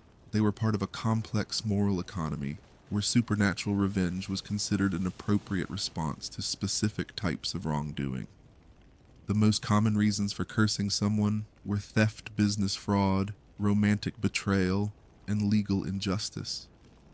Theft was the most popular reason for writing curse tablets, probably because it was a crime that affected everyone, and that the official legal system handled poorly.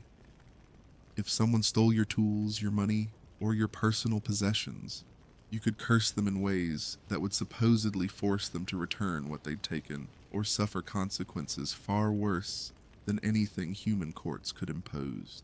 Business fraud was another common target for supernatural revenge.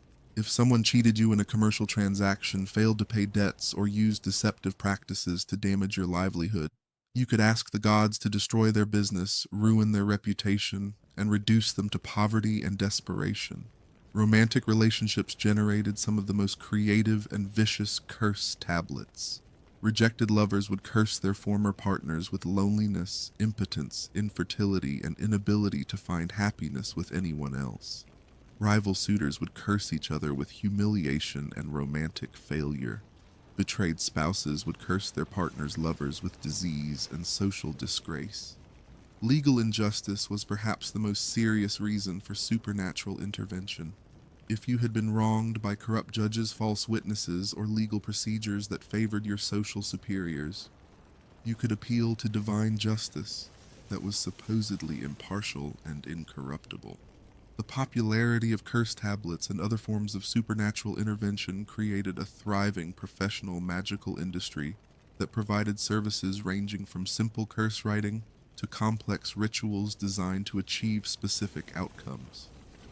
Professional curse writers known as saga or venefici offered expertise in proper magical formulas, knowledge of which gods were most effective for different types of problems, and access to rare materials and secret rituals that ordinary people couldn't perform themselves. These professionals had to understand the theological and magical principles that governed supernatural intervention. They had to know which gods controlled different aspects of human life, what offerings and rituals each god preferred, and how to construct requests that would be taken seriously by divine authorities. The magical professionals also served as counselors and advisors who could help clients understand whether their problems were appropriate for supernatural intervention and what kinds of outcomes they could realistically expect from magical remedies. Not every problem was suitable for cursing, and inexperienced curse writers might waste their time and money on ineffective or inappropriate magical strategies. Some magical professionals specialized in defensive magic, creating protective charms and counter curses designed to protect clients from supernatural attacks by their enemies. This created an arms race of magical defenses and offensive spells that could escalate ordinary conflicts into supernatural warfare. Roman medicine was hit or miss under the best circumstances, and for many health problems, magical remedies offered better hope of success than conventional medical treatment. This wasn't entirely unreasonable, given that Roman doctors had limited understanding of anatomy, disease, and pharmacology. Magical medicine operated on different principles from conventional medicine, focusing on supernatural causes of illness, and spiritual remedies that address the underlying magical problems rather than just treating physical symptoms. Many Romans believed that diseases were caused by curses, divine punishment, or supernatural influence rather than natural causes. If someone became ill suddenly or in ways that doctors couldn't explain, magical diagnosis might reveal that they were suffering from supernatural attack rather than ordinary disease. Magical medical treatment might involve counter curses to neutralize supernatural attacks, protective amulets to prevent future magical illness, or rituals designed to appease angry gods who were causing health problems as punishment for moral transgressions. Some magical medical remedies were actually more effective than conventional treatments because they incorporated genuine pharmacological knowledge disguised as supernatural practice. Magical practitioners might prescribe herbs and minerals that had real medical benefits while attributing their effectiveness to supernatural rather than natural properties. Romans wore amulets and protective charms the way modern people use security systems, insurance policies, and medical devices. These weren't just decorative jewelry, they were functional magical technology designed to provide specific types of protection against supernatural and natural dangers. Different amulets offered protection against different types of problems. Some were designed to prevent theft, others to protect against disease, and others to ensure success in business or romantic relationships. Wealthy Romans might wear multiple amulets to address different aspects of their lives, while poor Romans might have to choose one or two amulets that provided the most essential protections. The amulet industry was highly specialized with different craftsmen, creating different types of protective devices, using different materials and techniques.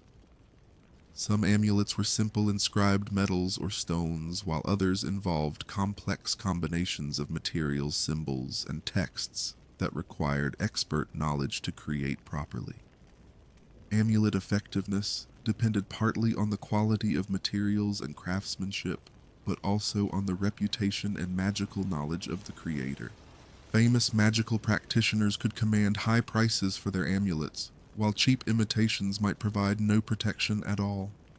The amulet market also created opportunities for fraud and deception, since it was difficult for ordinary customers to verify whether a particular amulet actually provided the promised protection. Unscrupulous vendors might sell ineffective amulets to desperate customers who had no way to test their magical properties until it was too late. Romans believed that gods and spirits communicated with humans through dreams, omens, and various forms of supernatural signs that required proper interpretation to understand. This created a complex system of divine communication that influenced personal decisions, business activities, and political actions. Dream interpretation was a sophisticated practice that required knowledge of symbolic systems, mythological references, and theological principles. Professional dream interpreters could provide detailed analysis of supernatural messages and recommendations for appropriate responses to divine communications. Omens were supernatural signs found in natural phenomena like bird flights, lightning patterns, animal behavior, and unusual events that seemed to violate normal expectations. Reading omens required specialized training and access to traditional knowledge about which signs indicated divine approval or disapproval of particular actions. The Romans also practiced various forms of divination designed to obtain specific information about future events or divine intentions. These might involve examining animal entrails, casting lots, consulting oracles, or performing rituals that allowed direct communication with supernatural authorities. Supernatural communication created another parallel information system that operated independently of conventional sources of knowledge and advice. People might make important decisions based on dreams or omens rather than rational analysis of their circumstances, especially when conventional wisdom offered no clear guidance. Let's talk about what happened when you got sick in ancient Rome, and conventional medicine was your only option. Roman medical practice was a fascinating combination of genuine medical knowledge, philosophical theory, and complete quackery that made magical remedies seem reasonable by comparison. Roman doctors or medici had some real medical knowledge based on observation experience and texts inherited from Greek medical traditions. They understood basic anatomy, could set broken bones, perform simple surgery, and prescribe herbs that had genuine therapeutic effects. But Roman medical theory was based on the concept of bodily humors, blood phlegm, yellow bile, and black bile that supposedly needed to be balanced to maintain health. Most medical treatment involved attempts to rebalance these humors through bloodletting, purging, vomiting, and dietary restrictions that were often more harmful than helpful. Roman doctors had a disturbing fondness for bloodletting as a cure for almost everything. Feeling feverish, they'd drain some blood. Having digestive problems, more bloodletting. Suffering from what we'd now recognize as anemia. Obviously, you needed to lose more blood to restore your humoral balance. They also prescribe some truly bizarre remedies that make modern alternative medicine look scientifically rigorous. Feeling depressed. Try some gladiator blood, which was believed to have special properties because it came from strong, brave men. Having seizures, epileptic patients were encouraged to drink fresh gladiator blood directly from wounds suffered in the arena. For digestive problems, Roman doctors might prescribe cabbage prepared in 17 different ways, each supposedly effective for different stomach ailments. Cato the Elder wrote extensive instructions for using cabbage as a universal medicine, claiming it could cure everything from broken bones to heart disease. Eye problems were treated with various combinations of animal products, minerals, and herbs that were applied directly to the eyes in ways that probably caused more infections than they cured.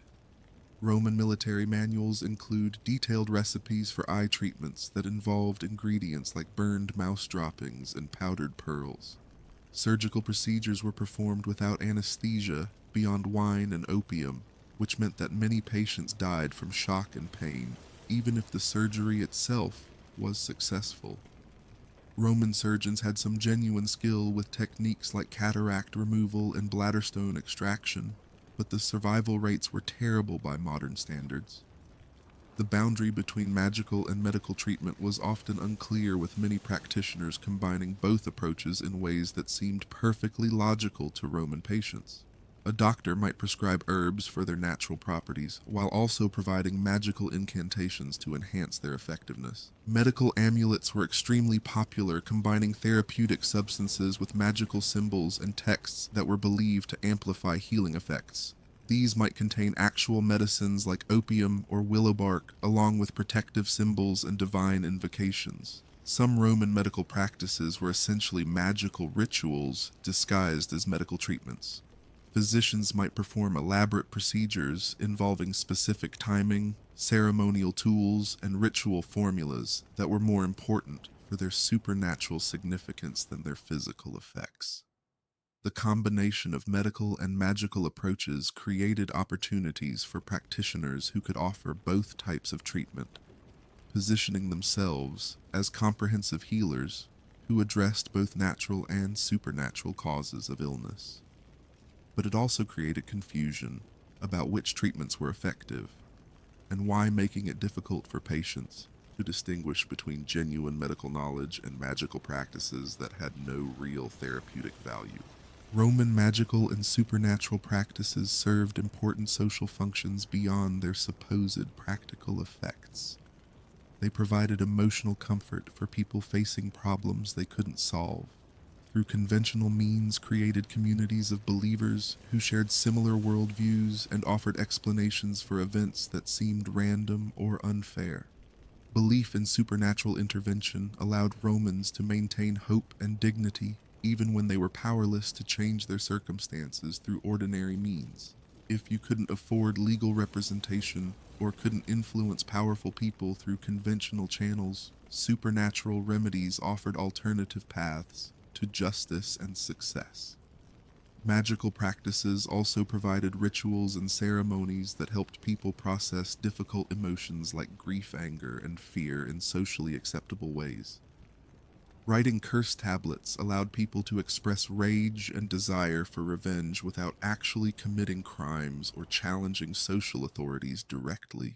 The supernatural worldview also provided explanations for suffering and misfortune that preserved people's sense of moral order and personal agency.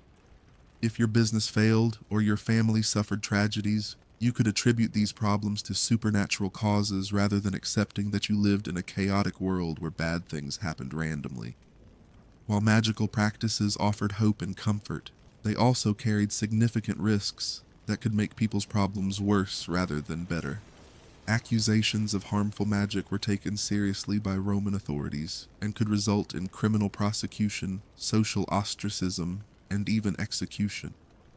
The line between acceptable magical practice and dangerous sorcery was often unclear and could shift depending on political circumstances and social attitudes.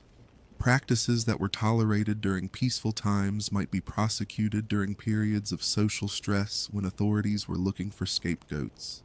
Women were particularly vulnerable to accusations of harmful magic because they were believed to have special knowledge of poisons, love potions, and domestic sorcery.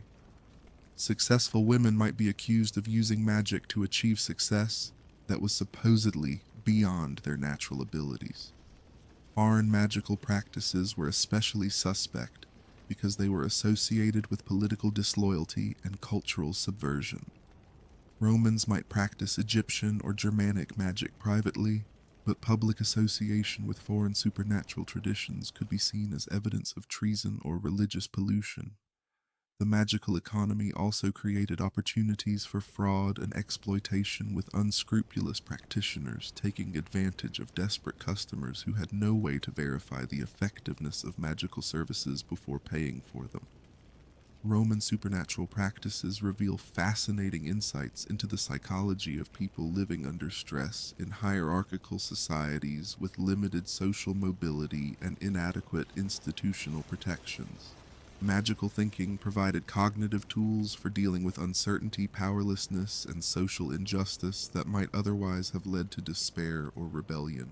Belief in supernatural intervention allowed people to maintain agency and hope even when their objective circumstances offered little reason for optimism. If conventional methods failed, supernatural methods might succeed, and this possibility provided motivation to continue struggling rather than giving up entirely. Magical practices also provided illusions of control over events that were actually beyond individual influence.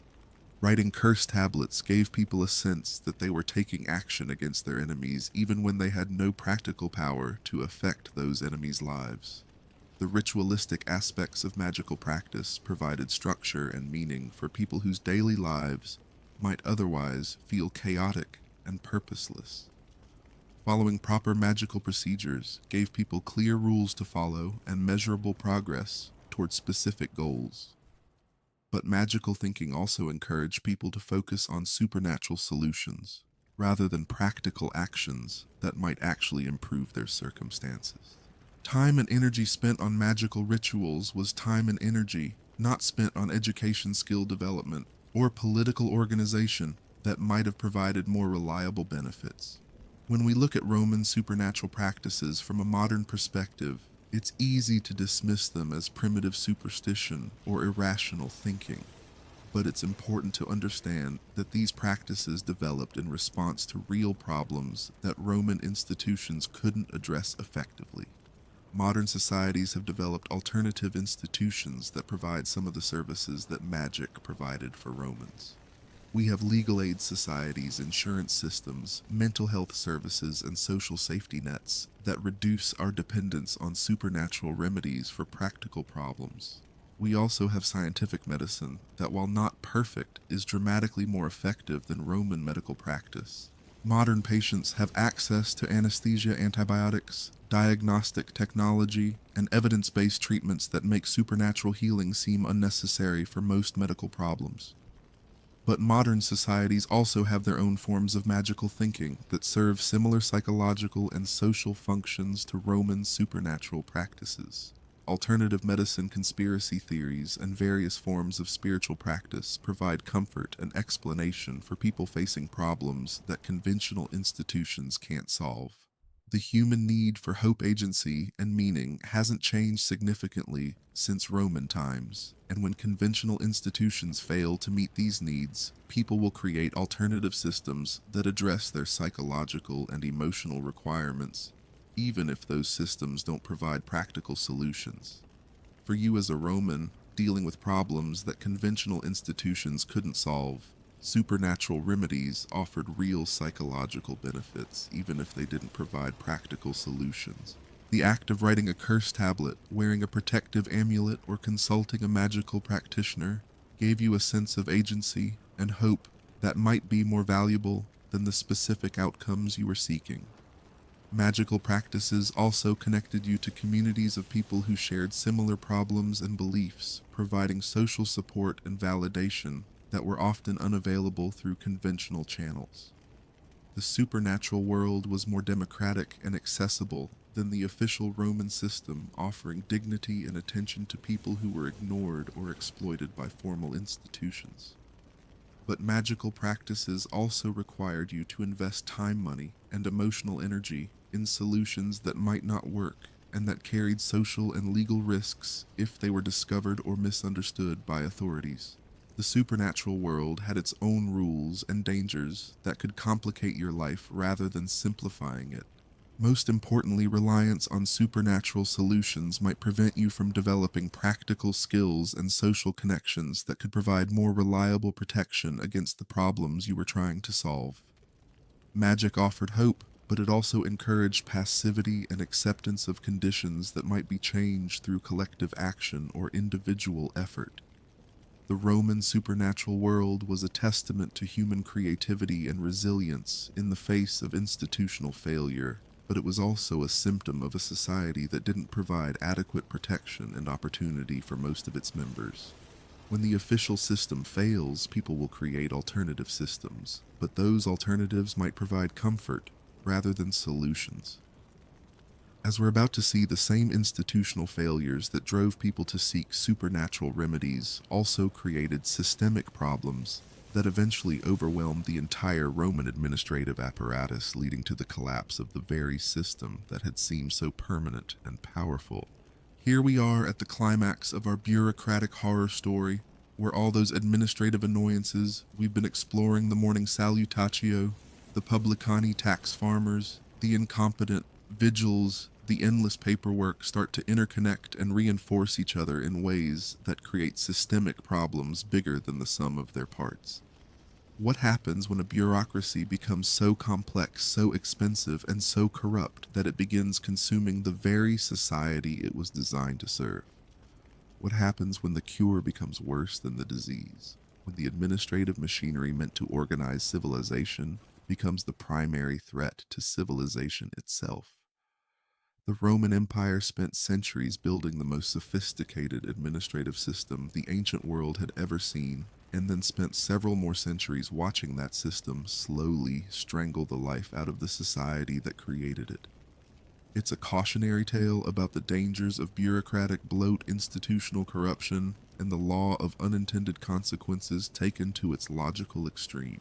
This isn't just ancient history, It's a masterclass in how complex systems can fail in ways that seem inevitable in retrospect, but were completely invisible to the people living through them. It's the story of death by 1,000 forms filed in triplicate. By the 3rd century AD, the Roman Empire was drowning in its own documentation. Every transaction, every legal case, every tax assessment, every census declaration, every military requisition, every government appointment had to be recorded, copied, filed, cross-referenced, and stored in archives that stretched across 3 continents. The volume of paperwork had grown exponentially as the empire expanded and the administrative system became more sophisticated. What started as simple record-keeping for a city-state had evolved into a documentation requirement that employed hundreds of thousands of scribes, clerks, archivists, and bureaucrats whose primary job was creating and managing paperwork about other paperwork. The irony was that this documentation system, which was supposed to make the empire more efficient and controllable, had become so complex that it was actually making administration less efficient and more chaotic. Officials spent more time filling out forms about their activities than actually performing those activities. Legal cases were delayed for months while clerks prepared the necessary documentation. Tax collection was slowed by the need to create detailed records of every transaction. The empire had created a system where the process had become more important than the outcome, where following proper procedures was more valued than achieving practical results.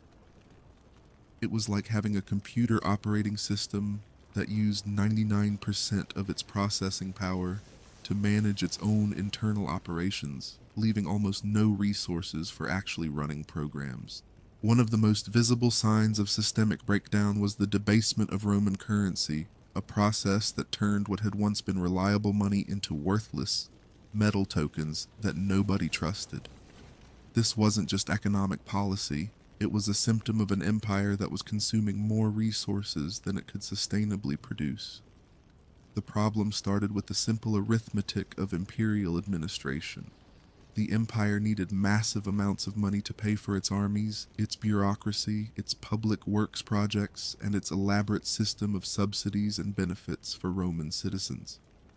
But the tax system, for all its complexity and oppression, couldn't generate enough revenue to cover these costs. Rather than reducing expenses or finding new sources of legitimate revenue, Roman authorities chose to debase the currency by reducing the silver content of coins while maintaining their face value. It was like printing money, except instead of printing, they were melting down existing coins and mixing them with cheaper metals to create more coins that looked the same but contained less actual silver. This process started gradually with small reductions in silver content that most people didn't notice, but as financial pressures increased, the debasement accelerated until Roman coins that had once been 90% silver were barely 5% silver, with the rest being copper, tin, and other cheap metals that were worth a fraction of their supposed value. The economic consequences were devastating. Merchants stopped accepting Roman coins at face value, instead weighing them and testing their metal content before agreeing to transactions. International trade became almost impossible because foreign merchants refused to accept debased Roman currency. The entire monetary system that had facilitated commerce across the empire began to collapse. But the social and political consequences were even worse. Currency debasement was essentially a hidden tax on everyone who held Roman money, a way of confiscating wealth from ordinary people to fund government operations. It destroyed trust in Roman institutions and created economic chaos that made normal business planning impossible. While the empire was debasing its currency to fund government operations, it was simultaneously destroying the economic base that generated tax revenue in the first place. The aggressive tax collection methods of the publicani system had created a vicious cycle where increased taxation reduced economic activity, which reduced tax revenues, which led to even more aggressive taxation.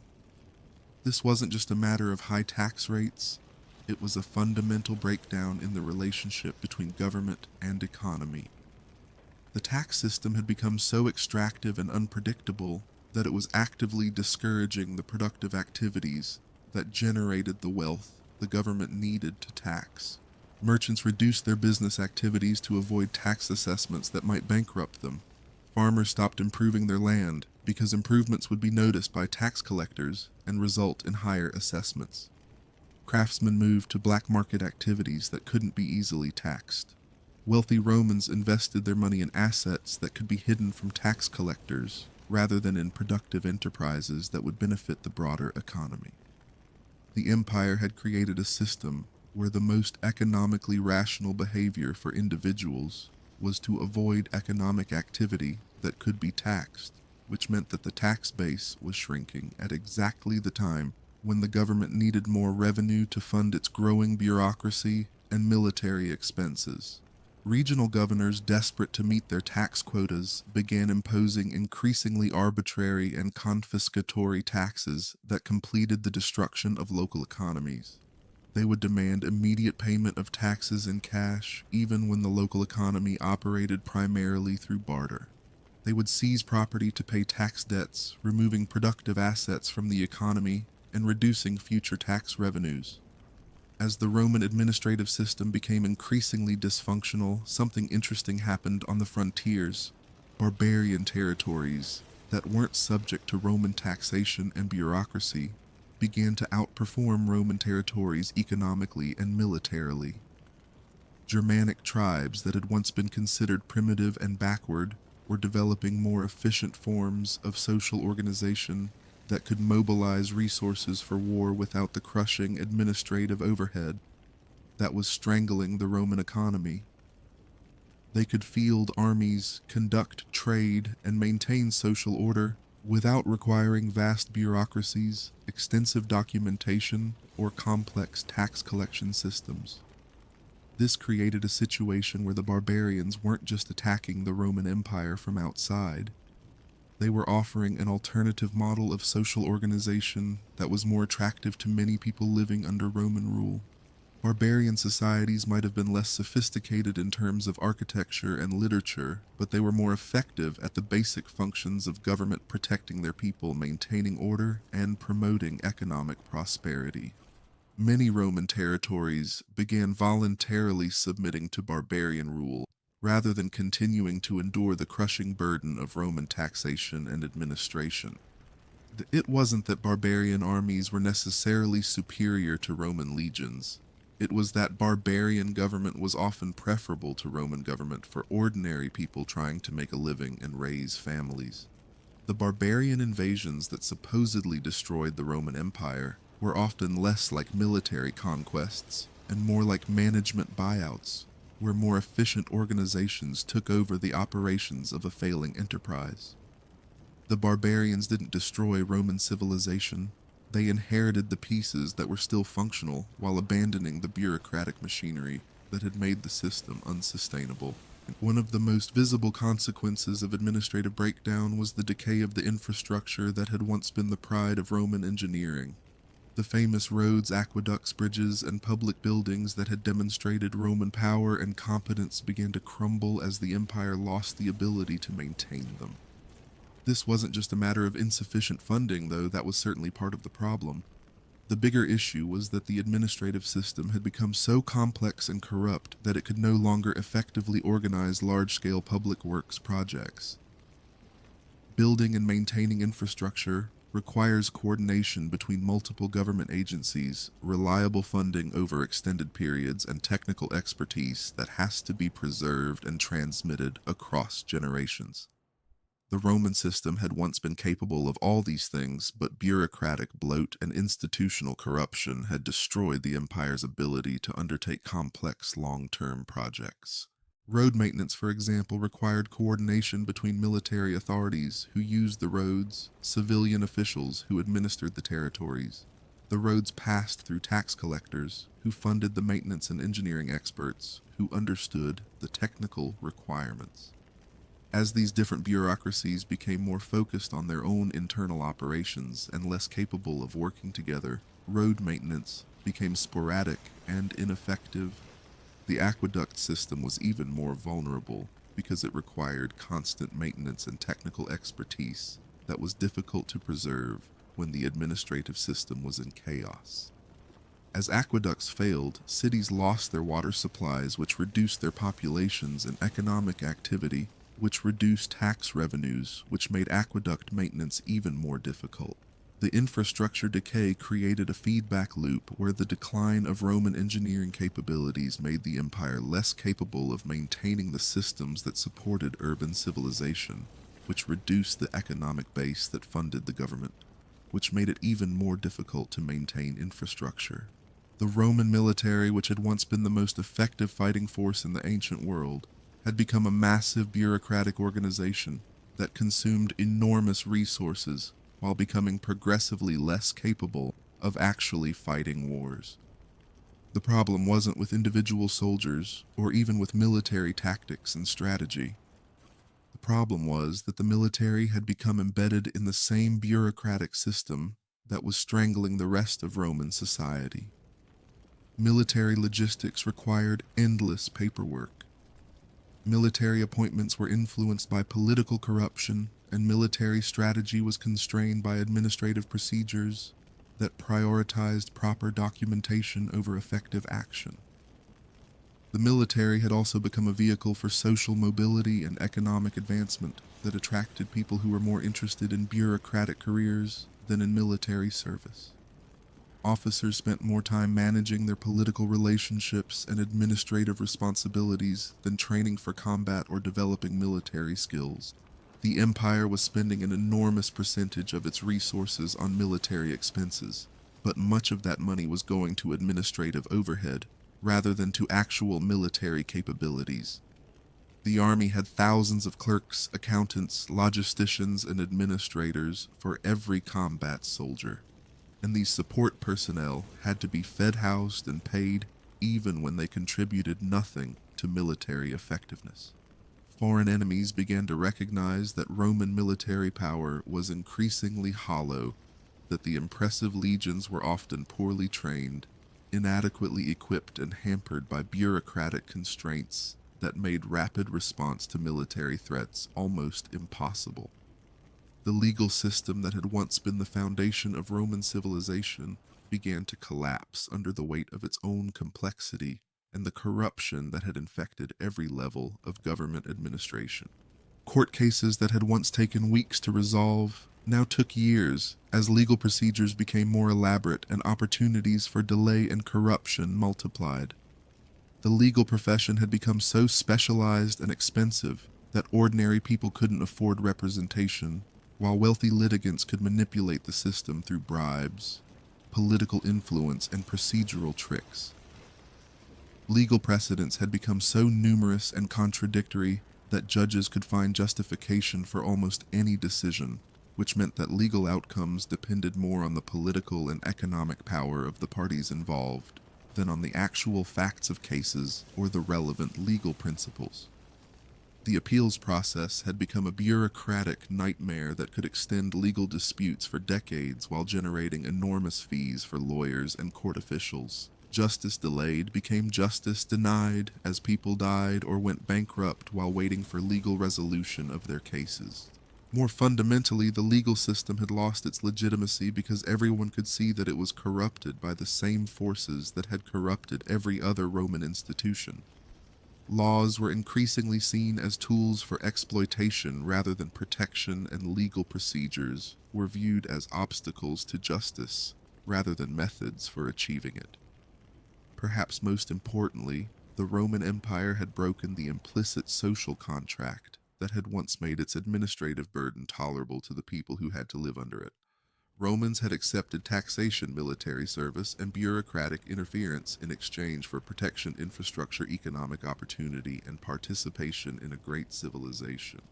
By the 3rd and 4th centuries, the empire was demanding more from its citizens while providing less in return. Taxes were higher, but public services were deteriorating. Military service was more burdensome, but the empire was less secure. Bureaucratic procedures were more complex, but government administration was less effective. The empire was asking people to sacrifice for a system that no longer benefited them, to support institutions that had become predatory rather than protective.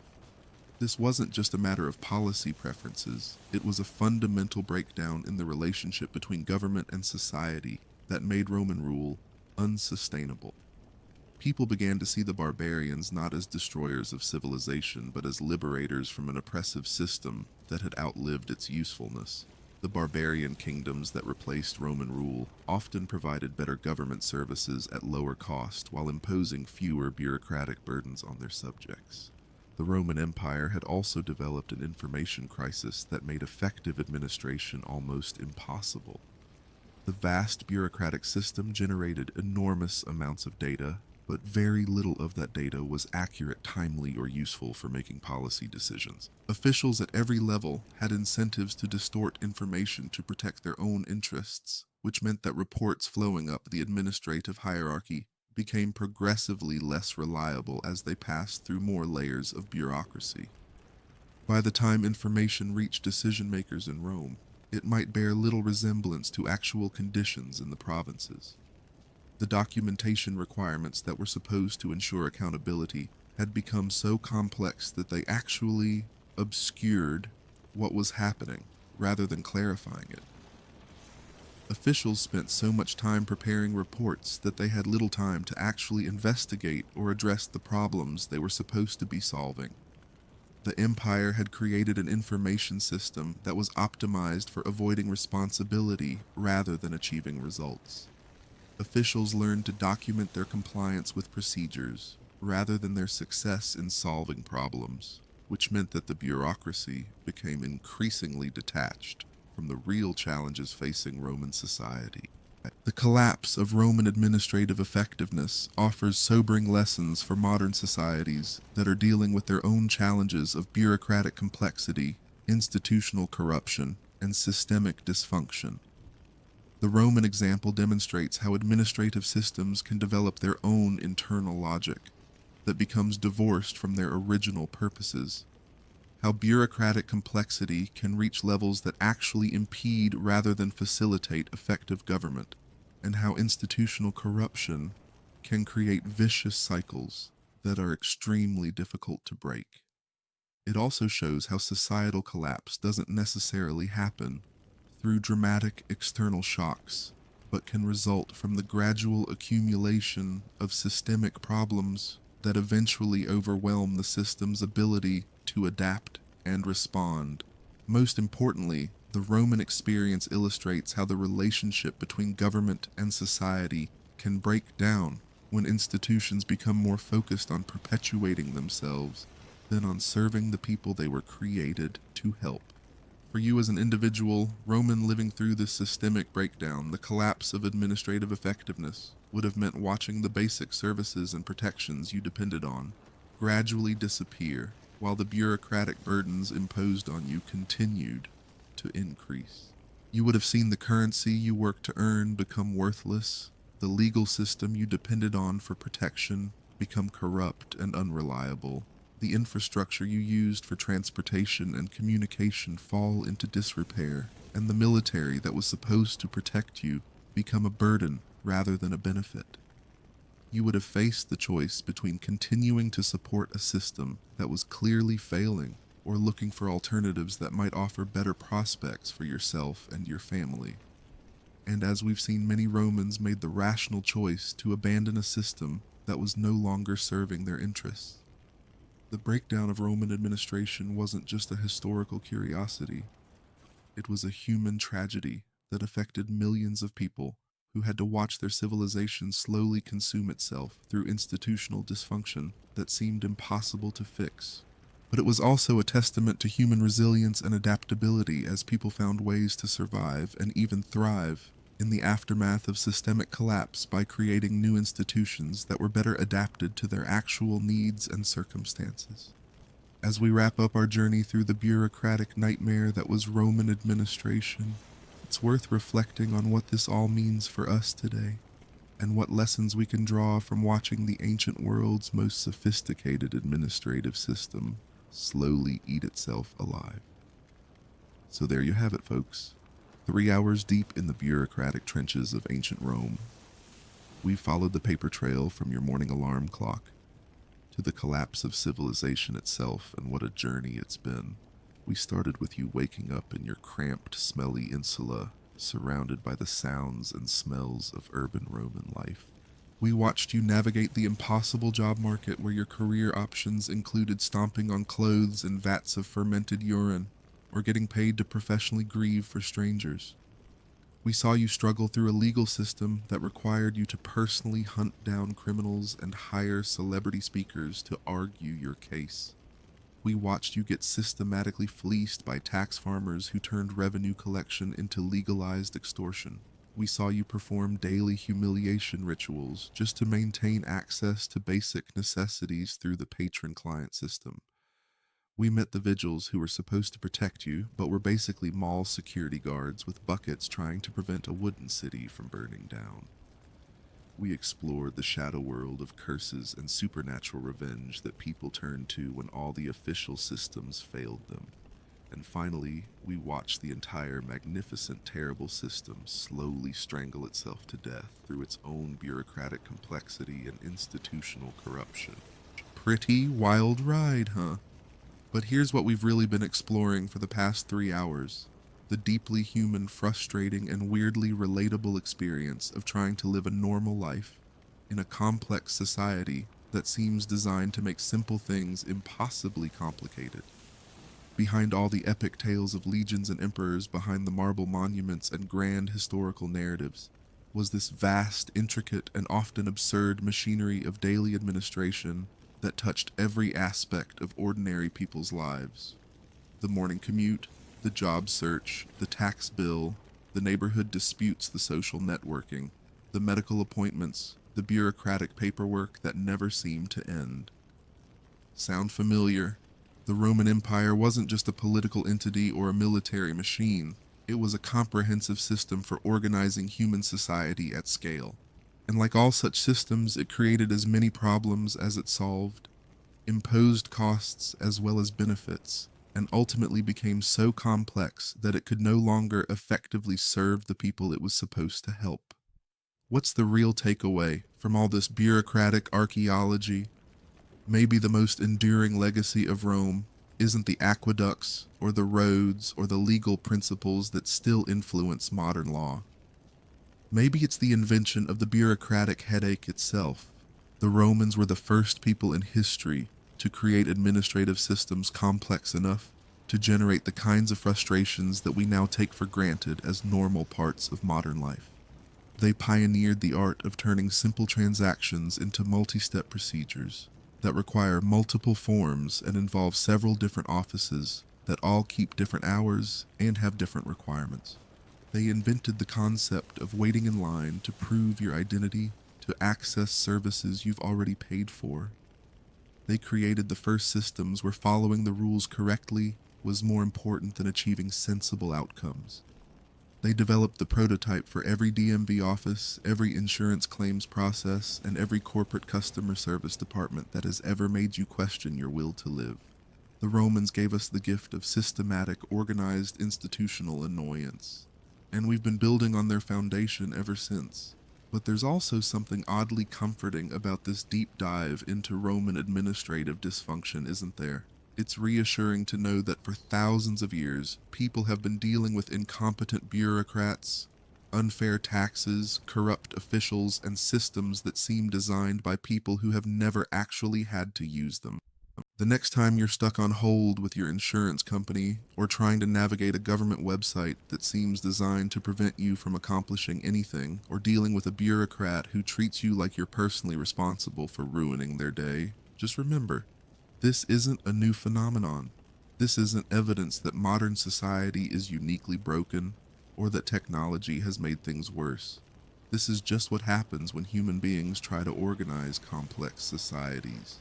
The Romans had the same problems we have, except they had to deal with them while also worrying about whether their apartment building was going to collapse or catch fire, whether their drinking water was poisoned with lead, and whether barbarian armies were going to show up and burn down their entire civilization. Speaking of perspective, let's take a moment to appreciate just how good we actually have it compared to our Roman ancestors.